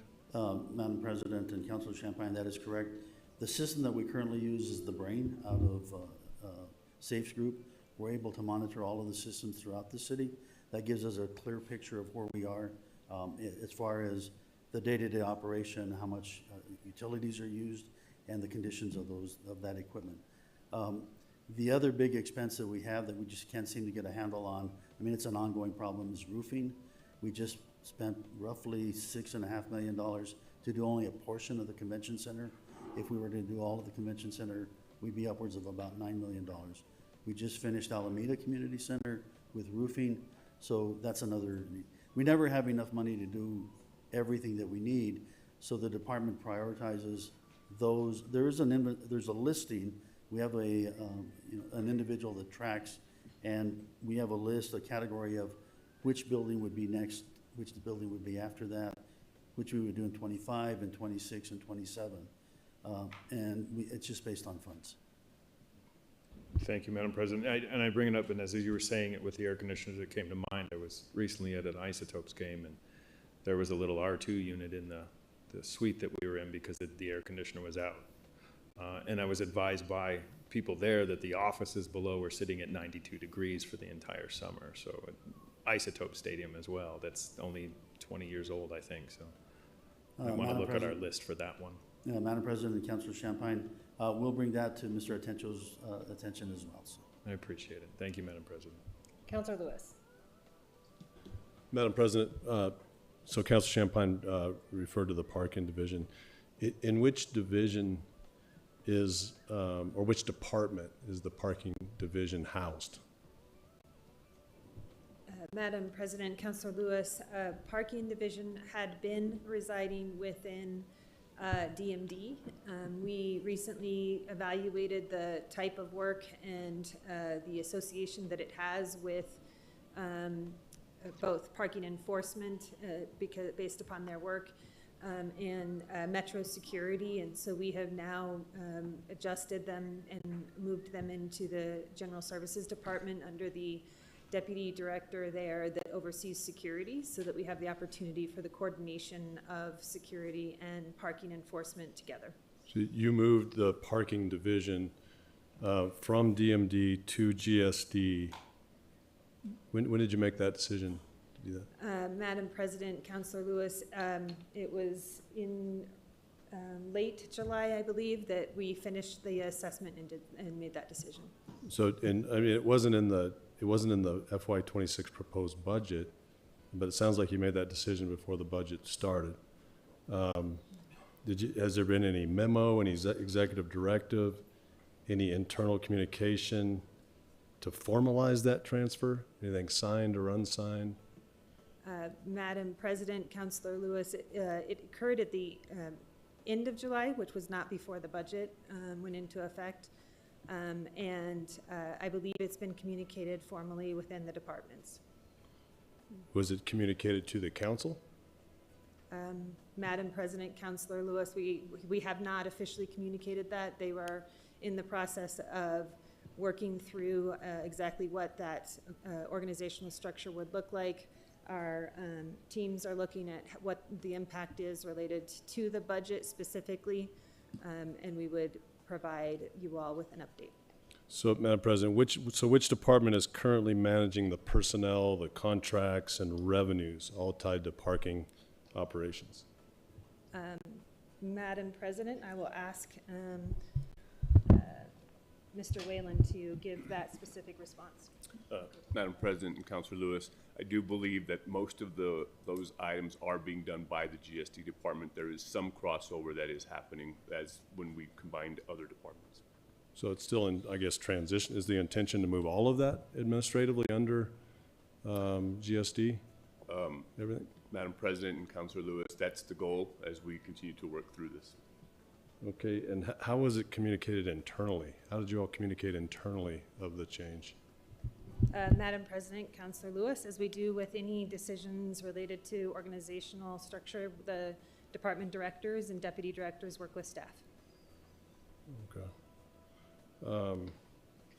So, I mean, has there been any discussion of using parking revenue to address shortfalls in other GSD functions, such as security services, other things that GSD does? Madam President, Councilor Lewis, parking is an enterprise fund, so as you know, within the budget, enterprise funds are contained within their own financials. So this is a pretty big division that was moved. And so I guess I would say is you expect the council to simply accept, kind of a post hoc administrative reorganization without notifying the council or giving any opportunity to notify the council or to legislate, something like that. Madam President, Councilor Lewis, staffing is the function of the administration. This is a staffing alignment based upon talent within our team. We have, and capacity. And it's important that we have the ability to utilize that talent and capacity to ensure that we can maximize the value of parking and metro security working together. That isn't we're not making a budgetary decision because we're not changing the budget in the sense that that you legislated. We're organizationally operating it, moving it around for the most effective way for us to use the talent we have. So, Madam President, I wouldn't say this is just a staffing issue. I mean, this is a major division that was moved from one department to another department. And I guess the other thing I'd ask is, are there some mechanisms that exist to ensure, I mean, this division has an enterprise fund with revenue, and are there some mechanisms in place that would ensure that, that revenue that's generated from parking is not being used to prop up unrelated general fund obligations in USD or GSD. Madam President, Councilor Lewis, as an enterprise fund approved in the budget as it is, that fund does not change without your legislative authority, and because it is a budget matter. And so the protection is that it's an approved budget. It's approved as an enterprise fund, and the funds generated go into that enterprise fund and are used for the purposes that that enterprise fund is established for. And then, Madam President, I guess lastly, I mean, why hasn't the council been formally briefed? When was the decision made again, and who made the decision? Madam President, Councilor Lewis, I made the decision. And we are in the process of making moving all of the operational impact and thinking through all of that, not moving it meaning in the financials, but thinking through all of that and allowing for the deputy director to do the work for the organizational benefit. I'm happy to provide you all a memo once we have a clear picture. It's prudent on our behalf to have it fully worked through before we report out halfway through it. Well, I think it would be prudent on your behalf to have formally briefed the council on such a big change. It's a pretty big organizational change between divisions. And so if you could do that as soon as possible, I'd appreciate it. Thank you, Madam President. Councilors, any other questions or comments? Seeing none and there being no further business, this city council meeting is adjourned.